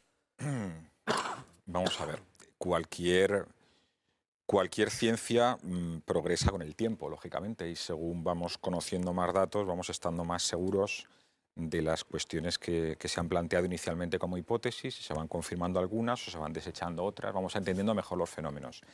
Y en este tema, evidentemente, también vamos aprendiendo con el tiempo. El IPCC, que citaba antes María, se constituyó a finales de los años, principios de los años 90, con motivo de la Cumbre de Río y del Acuerdo Internacional sobre Cambio Climático de Naciones Unidas. Y una primera cosa que es interesante decir es que el IPCC no elabora ciencia, lo que hace es resumir la ciencia que elaboran científicos en todo el mundo. El IPCC en sí no hace investigación, simplemente hace síntesis de lo que se publica. Entonces, la Organización Mundial de la Salud también. Lo que pasa es que hace una síntesis un poco bien. Tendenciosas. En el caso del IPCC, si tenéis interés os puedo contar con más detalle cómo se elaboran esos informes, pero se han publicado hasta ahora 4 informes, está elaborando el 5º, y cada vez resulta más obvias las tendencias. O sea, no estamos hablando de una teoría, no estamos hablando de una hipótesis científica más o menos atractiva, sino de una gran cantidad de observaciones tomadas de muy distintas ciencias en muy distintos lugares del mundo que van en la misma línea. ¿Tamarón? Yo solo quería decir que al día de hoy, digo al día de hoy porque he estado mirando todos los antecedentes desde las 8 de la mañana, y la ventaja de Internet es que pone última modificación de este informe, tal día. La mayoría estaban, las últimas añadidos eran de ayer o de esta semana pasada. Pero hay una sola cosa, ahondando en lo que tú acabas de decir, que me pareció especialmente interesante.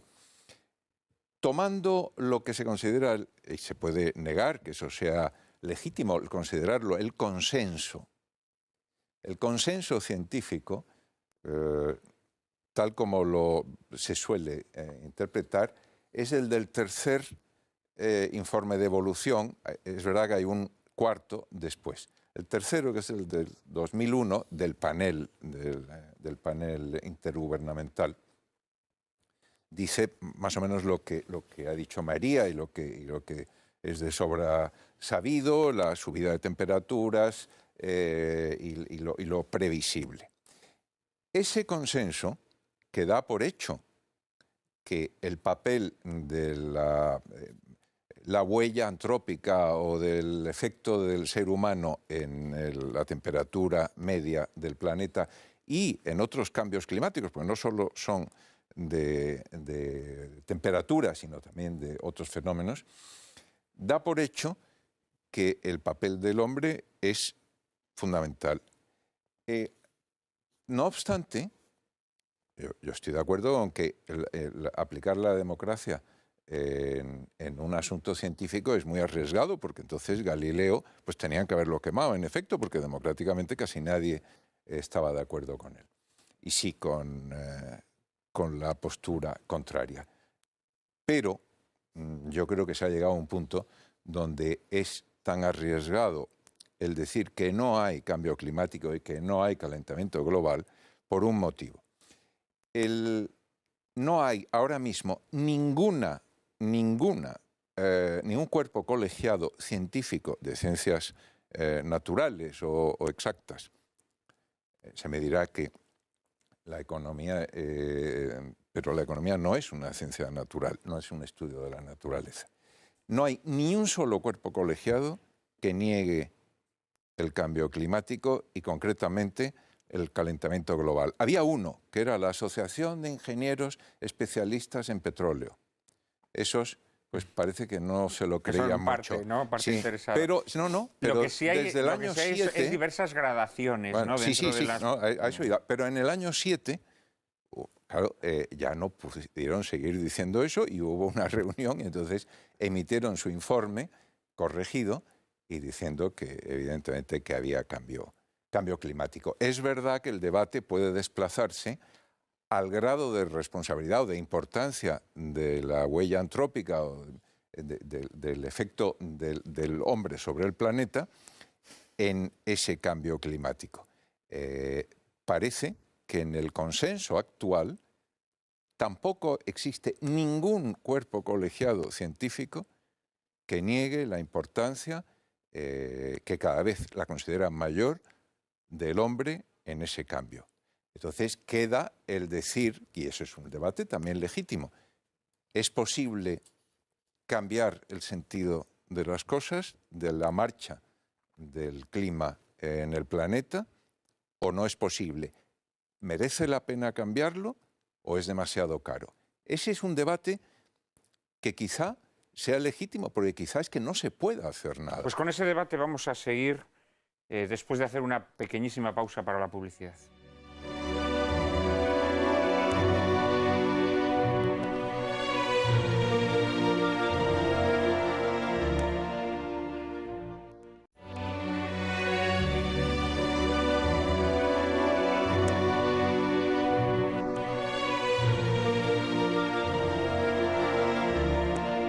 Le habíamos quitado la palabra casi de la boca a Tamarón y se lo vamos a dar a Daniel, que también quiere hacer su aportación sobre el cambio climático.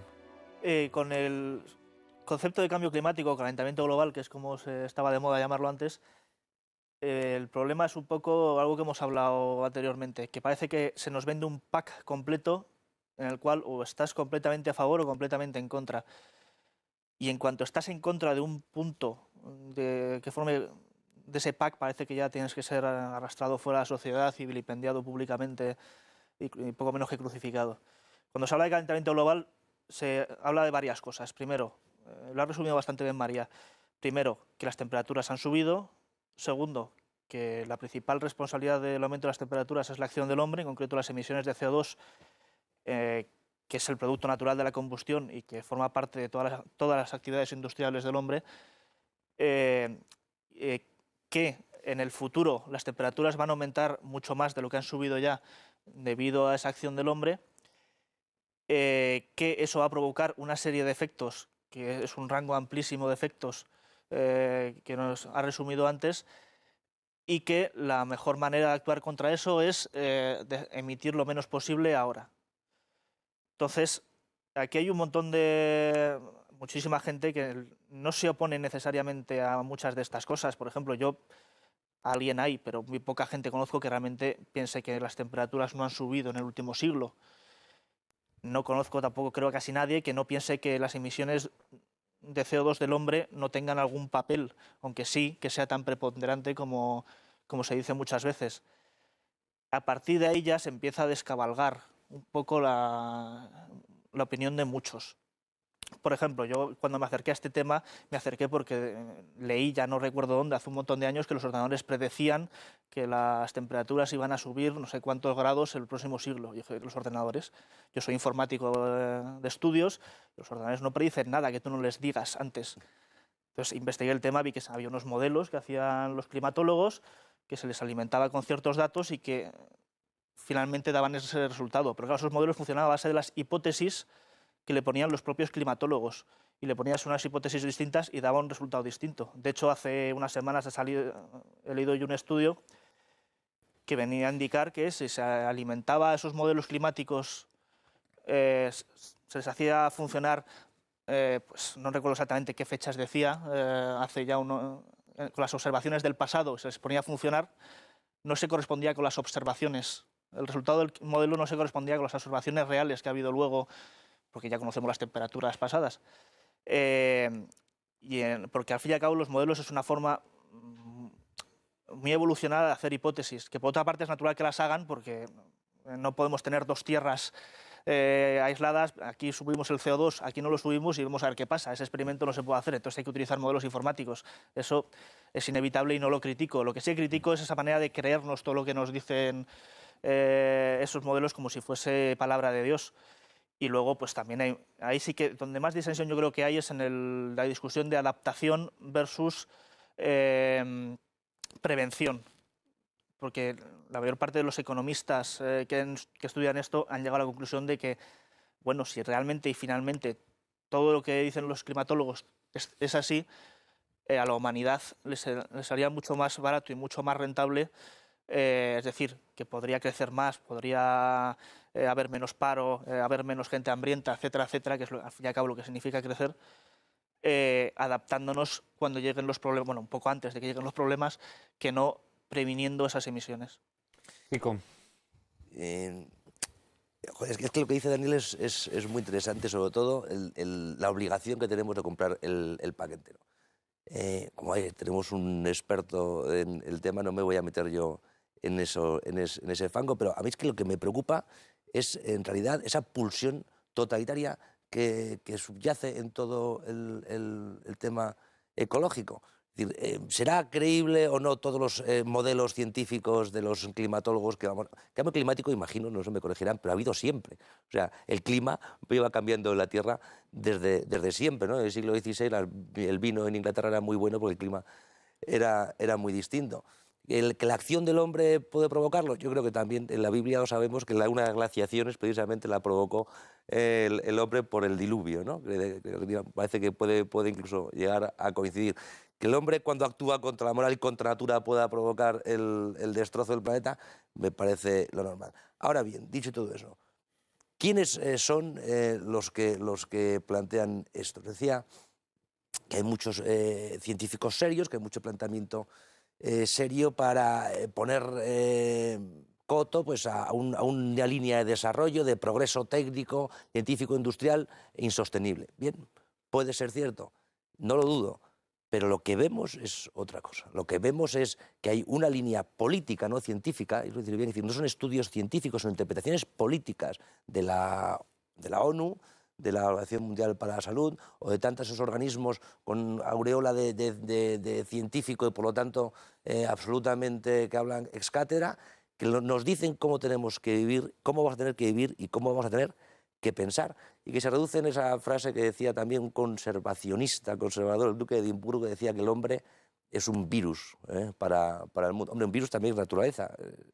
Pero que, bueno, en realidad... Lo decía su hijo, yo creo, ¿eh? Yo creo que parece lo dijo, aunque yo creo que el hijo no lo sé. Pero vamos, en cualquier caso, que subyace esa idea de decir, el problema es el hombre. Y a mí me preocupan muchísimo más esas teorías totalitarias. Al fin y al cabo, las primeras leyes conservacionistas en Europa las dio la Alemania nazi en el año 33, en el 34 y en el 35. La primera vez que a los animales se les reconocen derechos. La primera vez, que no son objetos, sino son personas, un sujeto de derecho. A mí lo que me preocupa es que esa ideología, apoyada o no en temas que estén pasando y que efectivamente necesitarán una respuesta de la comunidad científica y nuevas ideas y nuevas técnicas y nuevas autoconciencia y tal, pero lo que me preocupa es la capacidad, uno, de atemorizar a la población y gracias a ese miedo que se le influye con ese tipo de cosas, subyugarla y someterla a planteamientos como, por ejemplo, uno, el aborto. Emilio, entre las cosas que ha dicho Kiko, sí hay una que resulta interesante y que mucha gente lega en la materia, como yo, sí se plantea muchas veces. Es decir, conocemos que ha habido muchas glaciaciones, conocemos que a lo largo de la historia ha habido muchos cambios de clima y en estos cambios no se puede achacar que haya sido debido a la actividad industrial del hombre.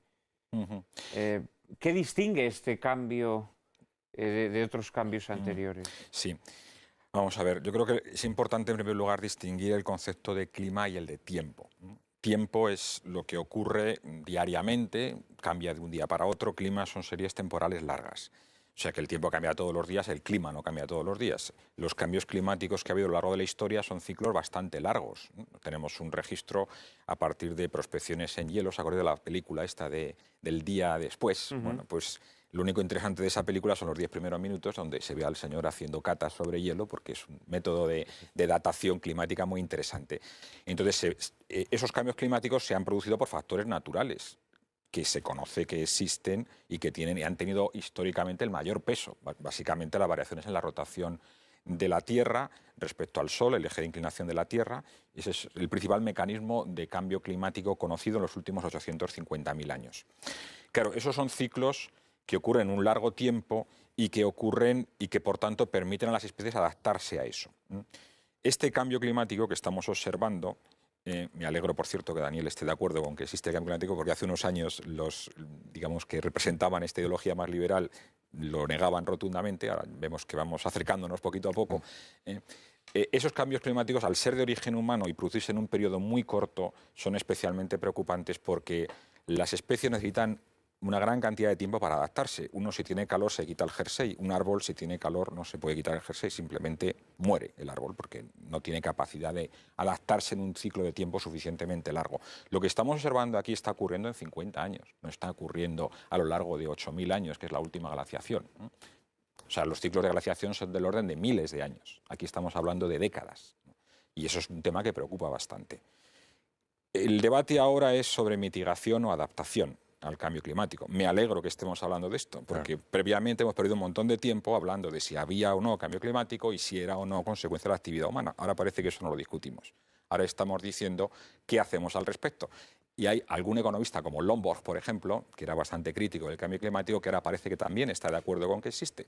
Y se le ocurren ideas tan peregrinas. El Lomborg siempre ha dicho que existe el cambio climático. Jamás ha dudado de ello. Perdona, que no lo ponía como una prioridad en su... No lo ponía como una prioridad, pero jamás ha negado su existencia. Entonces ahora se les ocurre cosas que igual no habéis oído, pero es interesante que se pongan aquí a la palestra, de lanzar sobre la atmósfera una especie de capa de aerosoles que permita bajar la temperatura artificialmente. Eso económicamente es viable, más barato que hacer una mitigación, digamos... Bueno, tú que eres experto en incendios forestales. Claro, yo he llegado a leer algún estudio científico que sostiene que los incendios forestales son muy buenos porque las humaredas que levantan también tendrían un efecto positivo. Sí. Esto se ha llegado a publicar en revistas científicas. Sí, no, los aerosoles suponen un descenso de la temperatura. El problema es que ese tipo de soluciones que se llaman de geoingeniería me dan un miedo espantoso. Claro.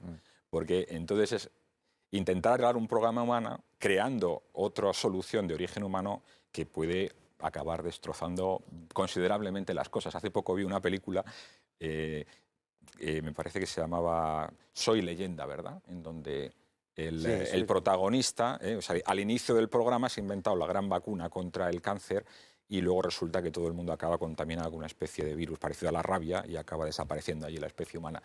A mí me da un poco de miedo ese tipo de soluciones. Yo creo que pasa un poco como, y en ese sentido coincido mucho contigo con el tema de la ecología humana. Claro, cuando modificamos la relación normal, un niño viene al mundo porque un padre y una madre se quieren y tienen un niño y empezamos a cambiar esa relación que es completamente natural, completamente ecológica, e inventamos un niño sin sexo, un sexo es un niño que es de madre no sé qué, pero una madre no sé cuántos y que tiene una madre con 60 años, pues acabamos liando el problema porque aplicamos soluciones técnicas a un problema que hemos creado nosotros mismos. Y entonces seguimos complicando el problema. En ese sentido, fíjate, voy a decir lo contrario a lo que dices tú. Yo soy conservacionista y precisamente por eso creo que el aborto es de la cosa más antinatural que puede existir. O sea, que un verdadero... Cuanto más conservacionistas crean eso, mejor. Un verdadero ecologista... Claro, el problema está en que si la gente que se opone a esto, se opone a cualquier cosa que tenga que ver una conservación del medio, pues los únicos que quedarán son los que mantienen esos planteamientos hay que más diferenciar radicales. un poco entre ecología y ecologismo, que quizás es esa apropiación que hace muchas veces ese ecologismo socialista, digamos, entre comillas, que parece que cualquier preocupación por la naturaleza o por la ecología ya te tiene que convertir en ecologista con todo el pack, igual que con el cambio climático. Y no es para... Yo ahí te doy la razón con el tema del aborto. Pero el ecologismo, yo no estoy de acuerdo contigo que tengas un origen en el socialismo. Yo creo que más bien el socialismo, o digamos los movimientos de izquierdas, se han apropiado de ello. Pero yo diría que en el 19 y principios del 20 el conservacionismo era más bien un movimiento dentro de la derecha. Sí, yo lo he planteado antes. Yo lo he planteado en esos mismos términos y comparándolo con el feminismo, que era defensa de derechos de la mujer y que ha sido cooptado por el socialismo. Pero los líderes del conservacionismo son Henri Thoreau, que es en principio también uno de los líderes del movimiento de desobediencia civil, citado por Gandhi numerosas veces en sus escritos. Citado por muchos liberales. John Muir. O sea, son gente, bueno, no sé, no tienen una significación política tan evidente. Evidentemente eran gente que podía estar El autor de la novela en la que se basa esta película, Carwood, era un conservacionista. Este conservacionismo de la película es perfectamente asumible. O sea, yo no es que me quiera cargar el medio ambiente por, no sé, por qué oscuras y extrañas razones. Lo que no quiero es cargarme la sociedad para salvar al medio ambiente, que es un poco exagerado, dicho así, pero es un poco el punto que... Pero si no salvamos al medio ambiente, nos acabaremos cargando a la sociedad. Depende de lo que se considere el medio ambiente. A mí me sabe mal que dicen tener que ir en contra de la opinión de mi único lector. Oye, no, perdona, aquí te leemos todos, Sí, bueno, pero él te leemos con gran aprovechamiento todos. Entonces, claro, pero creo que ha incurrido en una gravísima falta contra la ortodoxia cristiana cuando ha dicho en tono irónico, o sea que el diluvio universal también lo causó el hombre. Claro. Sí, no, yo he dicho... Exactamente es lo que dice el Génesis. No, sí, eso lo creo. Lo creo. No era... No, si se ha tenido como ironía... El pecado del hombre. Que el único caso en el que está demostrado que el hombre causó el cambio climático es el que el pecado... Bueno, pero no es chico cambio, no es chico cambio. No. Pero yendo desde una perspectiva teológica, todos los males que afligen a la humanidad y al planeta están causados por el pecado. Claro, pues pero bueno, no entremos ahora en teología. Esto lo dejamos para la semana que viene con el programa del Apocalipsis. Es que es muy interesante. Es que parte de los problemas vienen de la frase en el Génesis que dice, creced y multiplicaos. ¿De acuerdo? Pero no dice indefinidamente. No añade un adverbio modal. No lo añade.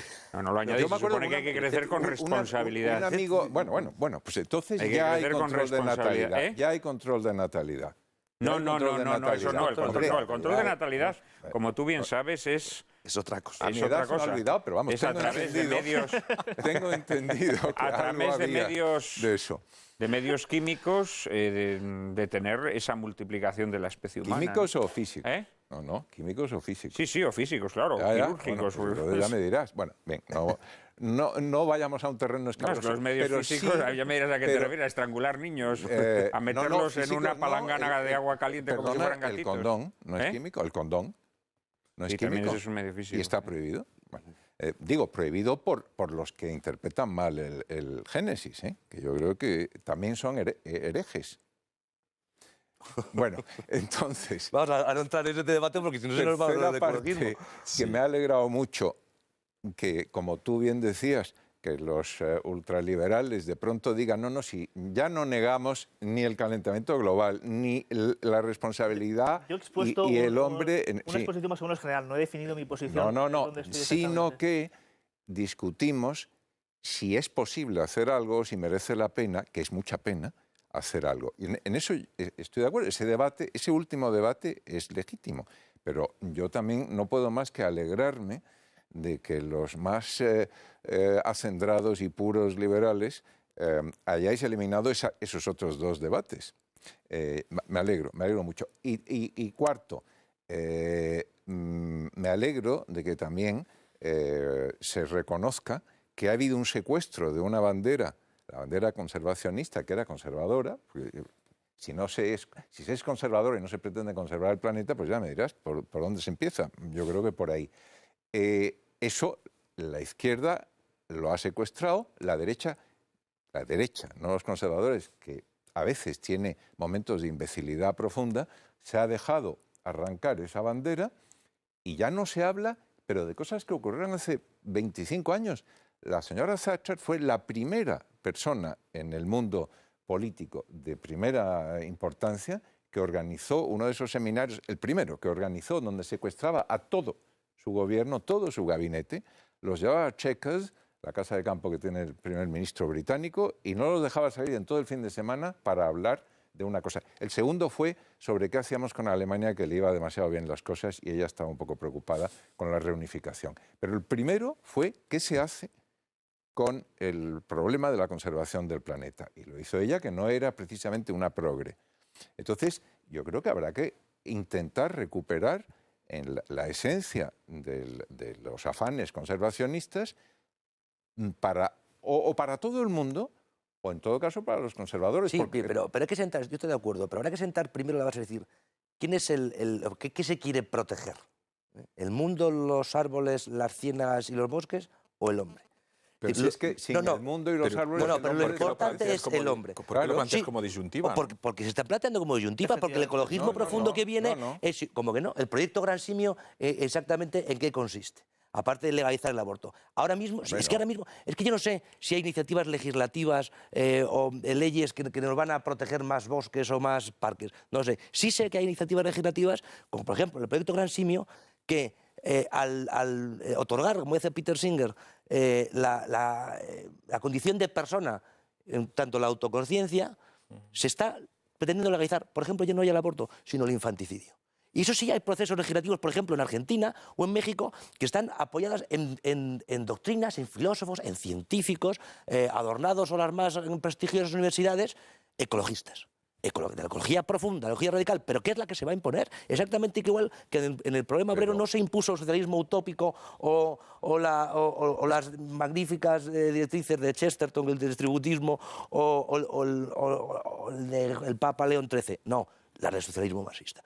El ecologismo que va a triunfar, el ecologismo que verdaderamente nos va a influir en nuestras vidas, es el ecologismo radical y es el que ya está influyendo. Pero el que contamina ya las legislaciones, eso es verdad. O sea, hay legislaciones en donde matar una cría o incluso un embrión de determinadas especies animales constituye delito. No sé en qué país ahora mismo de Europa, será Dinamarca o Noruega, uno de estos, que eso sí que son herejes de verdad, porque planteaban la zoofilia, el bestialismo, ¿no? Legalizar el bestialismo. Al final salió que no, pero no por una conciencia moral, agresión, sino que decir, ¿por qué no se podía proteger, no se podía saber hasta qué punto realmente la gallina, el perro o la oveja quería, ¿no? Entonces, pero señalo que en España, con la regla de legislación de este país, que no cambió, en fin, ningún gobierno, y no vamos a citar nombres, puede ocurrir algo, como ha ocurrido, que un juez ha condenado a uno que se había confesado que era evidentemente culpable de haber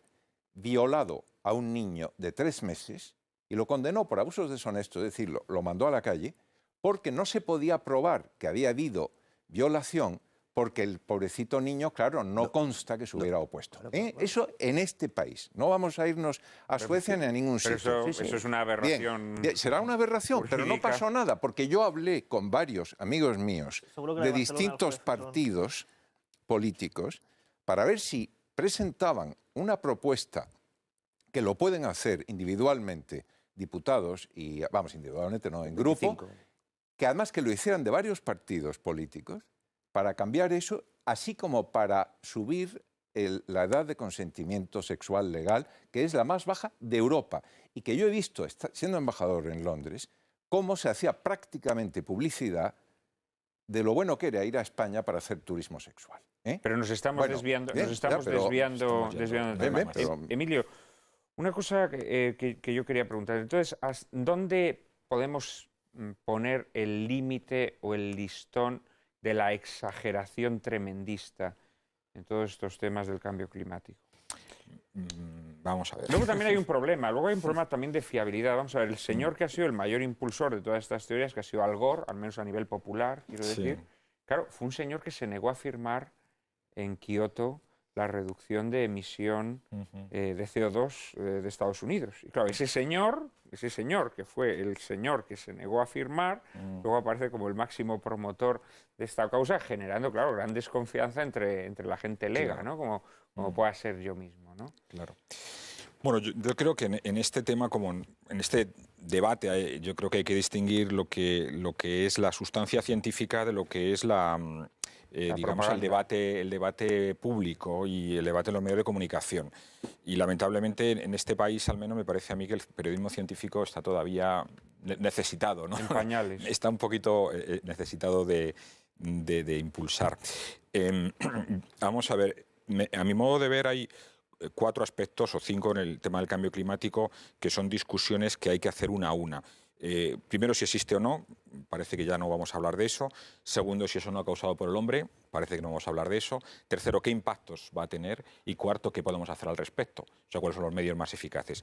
En los impactos, ciertamente hay muchas más dudas, hay modelos que están funcionando mejor, otros que todavía no se conocen bien, pero hay algunas que son bastante obvias. Pero ¿tú crees que el derretimiento de los polos es un hecho incontestable? Bueno, hay una cosa incontestable y es que en En el año 2000 había 7,5 millones de kilómetros cuadrados de hielo en el Ártico y ahora hay 4 millones con 9 kilómetros cuadrados. Está medido con satélite, yo me dedico a los satélites, creedme que eso es así, vamos, no, me créeme O sea, a mí, eso es un hecho creed a la incontestable. NASA, vamos. Los glaciares están disminuyendo en prácticamente todo el planeta. Eso supone un aumento del nivel del mar, que está medido también. No estoy hablando de 30 metros, estoy hablando de 3 milímetros al año. Uno puede pensar que es tiene poca importancia, pero claro, 3 milímetros al año proyectados sobre el futuro, pues hay islas que evidentemente van a perder territorio o van a desaparecer. Hay otros impactos que son, digamos, más dudosos, que hay más controversias sobre ello, pero evidentemente algo hay que hacer al respecto. O sea, la cantidad de elementos que observamos en muy distintas disciplinas, no estamos hablando de los físicos que se dedican a hacer modelos atmosféricos, estamos hablando de ecólogos, estamos hablando de agrónomos, estamos hablando de glaciólogos, estamos hablando de gente que trabaja en acidez del mar, por ejemplo, oceanógrafos. Todos están observando cosas que van en la misma dirección. Entonces hay que hacer algo al respecto. ¿Cuál es el problema? Que económicamente es muy costoso hacer algo al respecto. Entonces vamos a discutir cuáles son los medios más adecuados. Y en eso está precisamente el protocolo de Kioto, que es un primer paso, muy modestito todavía, y lo que va a ser la continuación de Kioto. Ahí hay todavía más controversia. ¿Qué hacer al respecto? Pero evidentemente sin llegar a extremos catastrofistas, pero yo creo que hay suficiente evidencia científica como para tomar el tema como un reto muy importante del futuro. Una de las formas de combatir el cambio climático precisamente es procurar sustituir las energías fósiles por energías alternativas, por energías como la eólica, la solar, etcétera, etcétera. María Cárcava nos introduce en el asunto. El cambio climático provocado por el efecto invernadero es el mejor valedor de las energías renovables en el mundo. Energías renovables son aquellas que se obtienen de fuentes naturales inagotables, sea por la inmensa cantidad de energía que contienen o por su capacidad de regeneración mediante métodos naturales, como por ejemplo decía Juan Manuel ahora mismo, la energía eólica o la solar. Las energías renovables empezaron a utilizarse con fines industriales durante la crisis energética de Occidente, causada por el embargo petrolero de 1973-74. Con un sistema capitalista en continua expansión que consume vorazmente energía y seguros de que las fuentes de energía fósil son finitas, las energías alternativas parecen ser la cura de todos los males. Pero la verdad es que su éxito futuro dependerá de la superación de diversos mitos que han favorecido su eclosión. Así, por ejemplo, en Brasil, las explotaciones de soja para la elaboración de biocombustible impulsadas por el presidente Lula da Silva se lograron a costa de devastar miles de hectáreas de selva amazónica.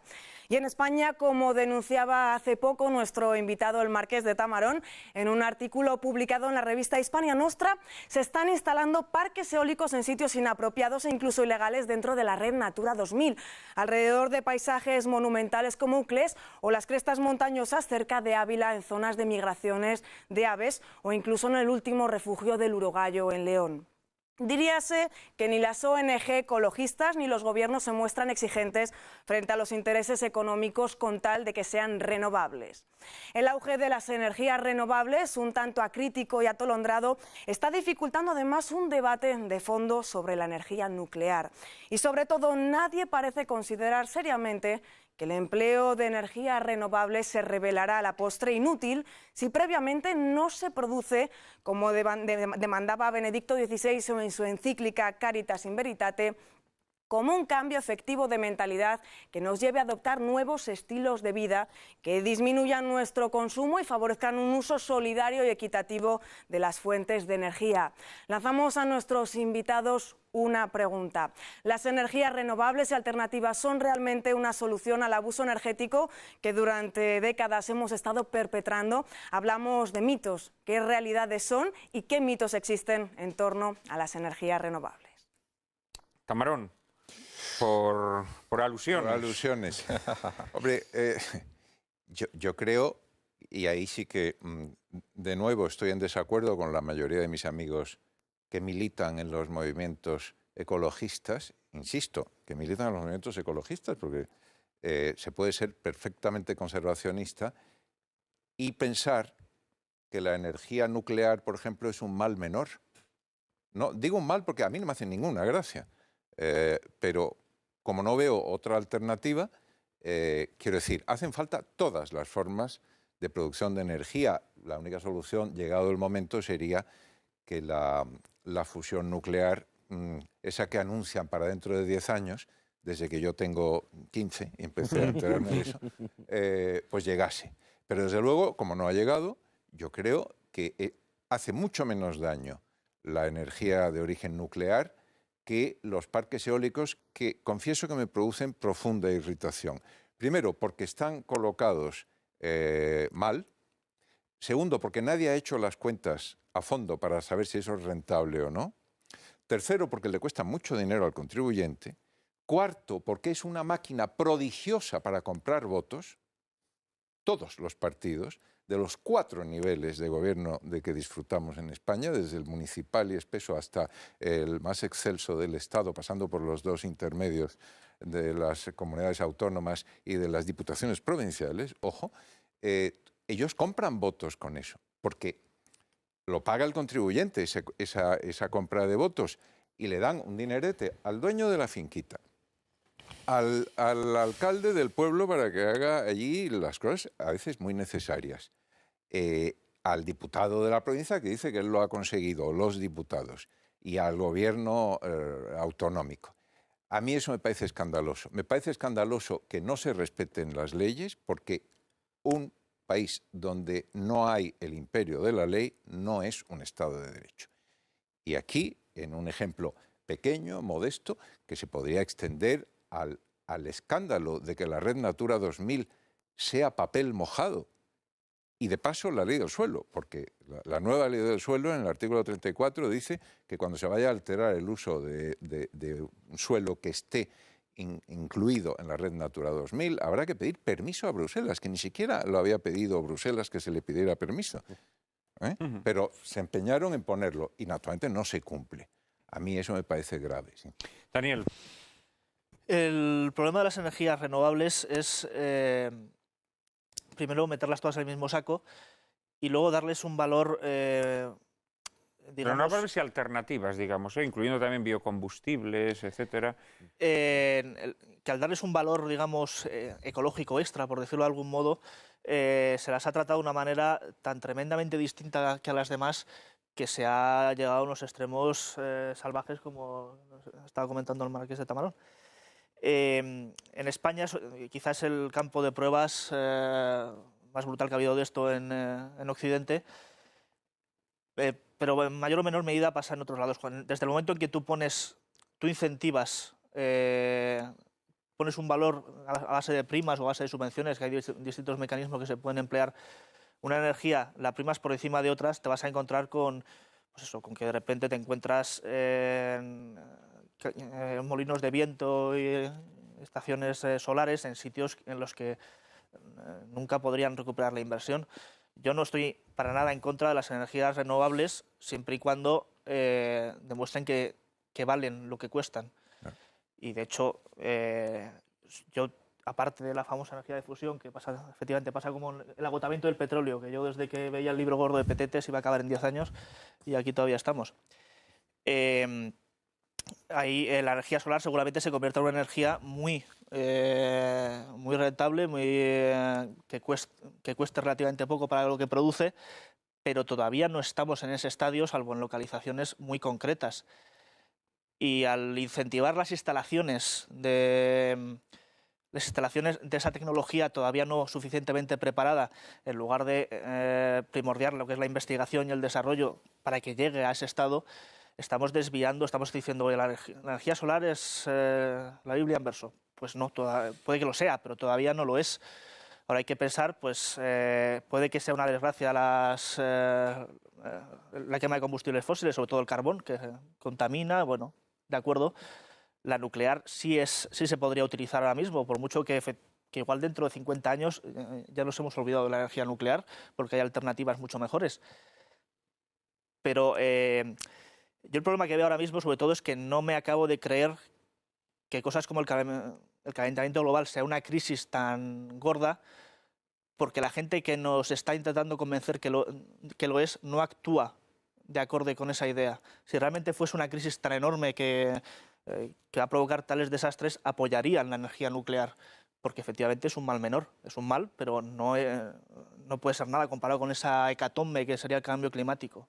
O cuando hacen cumbres en las que van decenas de miles de personas, que van todas en avión, emitiendo CO2. En avión en particular. Algunos, eso no todos. Al Gore va siempre en avión particular. Hace muchas gracias este ecologista que va a dar conferencias a todo el mundo en avión particular, claro, quemando queroseno como un descosido. Pero ¿cómo te vas a creer que Al Gore se cree su propio evangelio si no actúa de acuerdo en él? Cuando hagan esas conferencias con teleconferencia o algún otro mecanismo de ese estilo, pues igual empieza a creerme que ellos mismos se lo creen. No, en este caso de las energías, sinceramente, yo creo que hay una cosa. Antes hemos hablado, ¿no?, cómo el consumo energético se ha disparado, es una locura en los países occidentales. Lo decía Emilio, consumimos una cantidad ingente de energía. Claro, yo lo que me pregunto, ¿la energía eólica, la energía solar pueden abastecer esas necesidades de consumo que han generado los países occidentales en estos pocos años? Y luego también me pregunto, esos molinillos, bueno, molinazos realmente tan aparatosos que vemos en nuestro paisaje español, esas placas solares, ¿eso no está destruyendo nuestro paisaje? Porque claro, a veces nos quejamos mucho de esa construcción descontrolada que ha destruido el litoral español, que ha destruido tantos parajes agrestes, y efectivamente hemos dejado ahí esa marca indeleble del cemento repartida por toda España, pero estos molinos, estas placas solares, ¿no están también destruyendo nuestro paisaje? En fin, son muchas preguntas, pero mira, me gustaría que hicieras una panorámica sobre tu opinión sobre este asunto de las energías alternativas. Bien. Y también una observación sobre la energía nuclear, tu opinión sobre la energía nuclear. A ver, me parece a mí que en el capítulo de la mitigación del cambio climático se vienen barajando tres soluciones principales, ¿no? Por un lado, lo que he citado antes de la geoingeniería, que es un tema que se ha puesto en el tapete, a mí me parece, como decía antes, bastante peligroso, pero no es un tema del que se esté hablando en la opinión pública todavía, digamos, en grupos de expertos sí. El segundo está en consumir menos energía, y el tercero es consumir energía que emita menos. Digamos, básicamente son los tres enfoques. No hemos hablado de consumir menos energía, pero yo creo que es un tema estrella, donde deberíamos de insistir en serio. Cálculos hechos con no demasiado nivel de detalle, pero yo creo bastante ajustados a la realidad, hablan de que hasta un 25% de la energía que usamos podríamos ahorrarla, digamos, con comportamientos. No estamos hablando de vivir como Robinson Crusoe, ¿no?, sino de hacer cosas relativamente sencillas, ¿no? Pues existen bombillas de bajo consumo, coches de bajo consumo, electrodomésticos de todo tipo de bajo consumo. Oye, y recuperar el abanico, por ejemplo, no estaría mal. Por ejemplo, ¿no? Bastante ecológico. No es ninguna bobada, es verdad. Entonces, por ese lado. Bueno, por otro lado, el tema de las energías renovables. Efectivamente ha habido bastante polémica dentro del mundo de los ambientalistas. El famoso Lovelock, ¿no?, pues era muy partidario de la energía nuclear y se puso en contra de Greenpeace, digamos, por este tema. Bueno, a mi modo de ver, la energía nuclear podría ser una solución, digamos, entre comillas, muy discutible. Yo tengo muchas dudas sobre ella, no solo por el tema de los residuos, sino por el coste de la inversión. En Europa, la última experiencia que tenemos es la de Finlandia. La central, no recuerdo ahora el nombre, pero es un nombre finlandés de estos difíciles. Lleva como 8 o 9 años en construcción y lleva 3 años de retraso. Y la inversión creo que se ha multiplicado por 3, creo que van por 6.000 millones de euros. Bueno, no todo el mundo puede gastarse ese dinero en una central, ¿no? O sea, la central nuclear es muy complicada tecnológicamente, requiere una inversión que es muy difícil adoptar por medios privados y requiere también un estado, digamos, un estado político a muy largo plazo. ¿Quién se puede permitir eso? Los chinos. Están haciendo 26 centrales nucleares los chinos. 26. Pero es que... Sin embargo, la producción de energía de una central nuclear es muy superior. Sí. Bueno, las que tenemos, por ejemplo, Trillo es unos 1.000 megavatios aproximadamente. Ahora mismo hay molinos ya que llegan hasta 5 megavatios. O sea, 200 molinos sería una central nuclear. ¿Qué ventaja tienen? Estoy de acuerdo que tienen problemas, pero la ventaja de los molinos es que si a uno no le gustan, lo quita. O sea, si pasado mañana descubrimos una fuente alternativa de energía, levantar un parque eólico es súper sencillo. Es carísimo. No. Lo que es carísimo... salvo que te hayas cargado la fauna de la zona y esa fauna ya no la recuperes. Y el turismo... Claro, turismo, pero es mucho más caro sacar una central nuclear. O sea, desmantelar una central nuclear, ya tenemos las primeras experiencias con Zorita aquí, es muy caro. Entonces, yo creo que la energía eólica tiene un potencial de futuro muy grande, tiene algunos inconvenientes también. España es un país pionero en el mundo en este tema. Somos el tercer país del mundo en instalación en proporción a la población, detrás de Dinamarca y de Alemania, si no recuerdo mal. Tenemos algunas de las mejores empresas del mundo, tanto en construcción como en instalación de parques eólicos, y es un sector económicamente muy fuerte. El tema solar yo creo que lo hemos abandonado un poco más, no hemos trabajado suficientemente, tal vez el nivel tecnológico que requiera exceda un poco el nivel tecnológico español, pero yo creo que también se están haciendo bastantes progresos. Evidentemente es una energía cara, pero claro, aquí no solamente estamos hablando de cambio climático, estamos hablando del autoabastecimiento energético. Claro, si Europa se gasta, creo recordar que un 60 o un 70% de su presupuesto en subvencionar la agricultura, ¿por qué? Por el autoabastecimiento alimentario, porque quiere estar seguro de que tiene alimentos.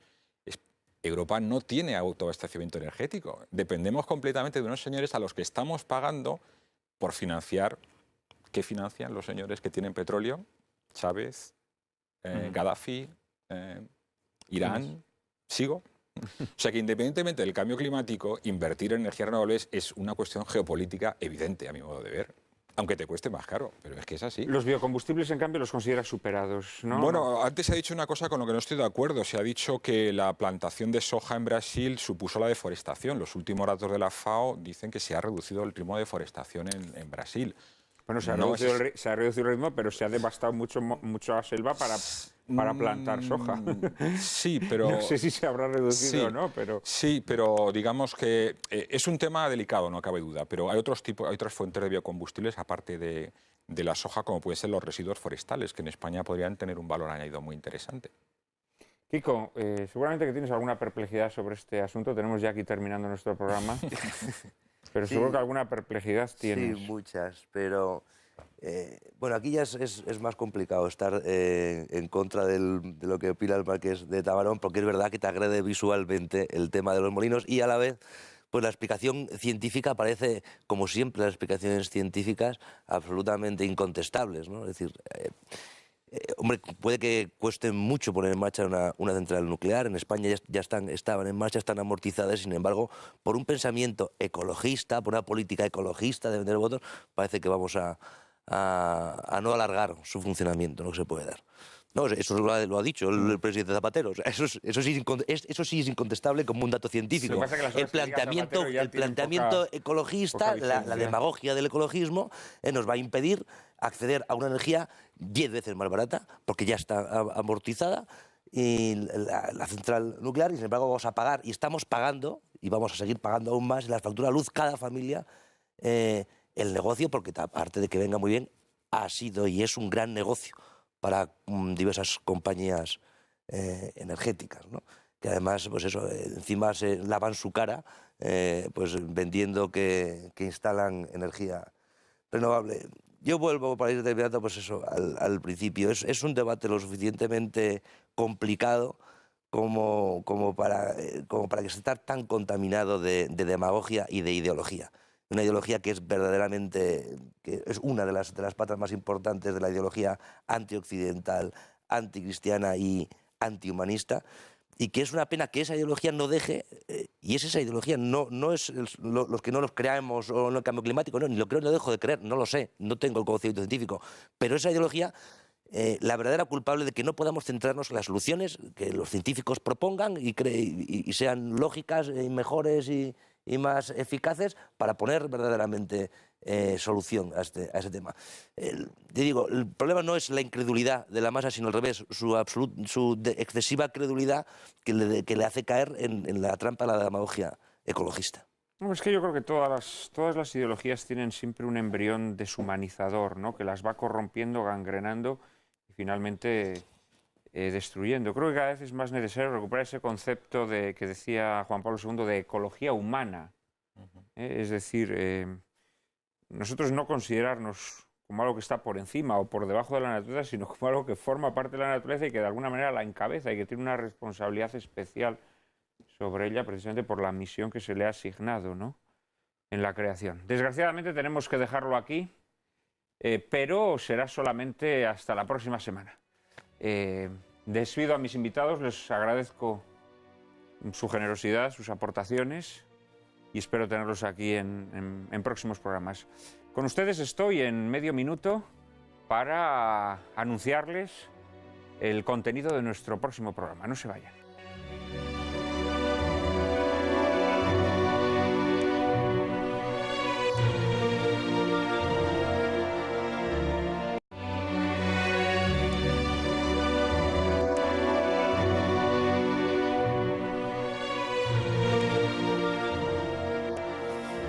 ¿Qué han sido generosos los Reyes Magos contigo, Carcabá?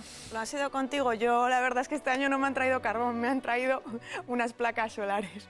No, en serio, he debido ser muy buena porque la verdad es que me han traído lo que más deseaba del mundo. Pues a mí también me han traído lo que más deseaba en el mundo. Quién sabe, a lo mejor lo que más deseamos en el mundo ambos sea lo mismo, ¿no? Probablemente sí. Bueno, ya te preguntaré qué es lo que te han traído a ti. Te responderé solo si quiero. Bueno, el caso es que este domingo termina la Navidad, que es la celebración de la primera venida de Cristo, y nosotros la semana que viene vamos a hablarle en nuestro próximo programa de su segunda venida, del libro del Apocalipsis, que en contra de lo que muchos piensan es un libro lleno de esperanza, un libro que no fue escrito para infundir miedo, sino para consolar y para fortificar, en el que se nos profetiza la parusía de Cristo, así como los signos que la precederán.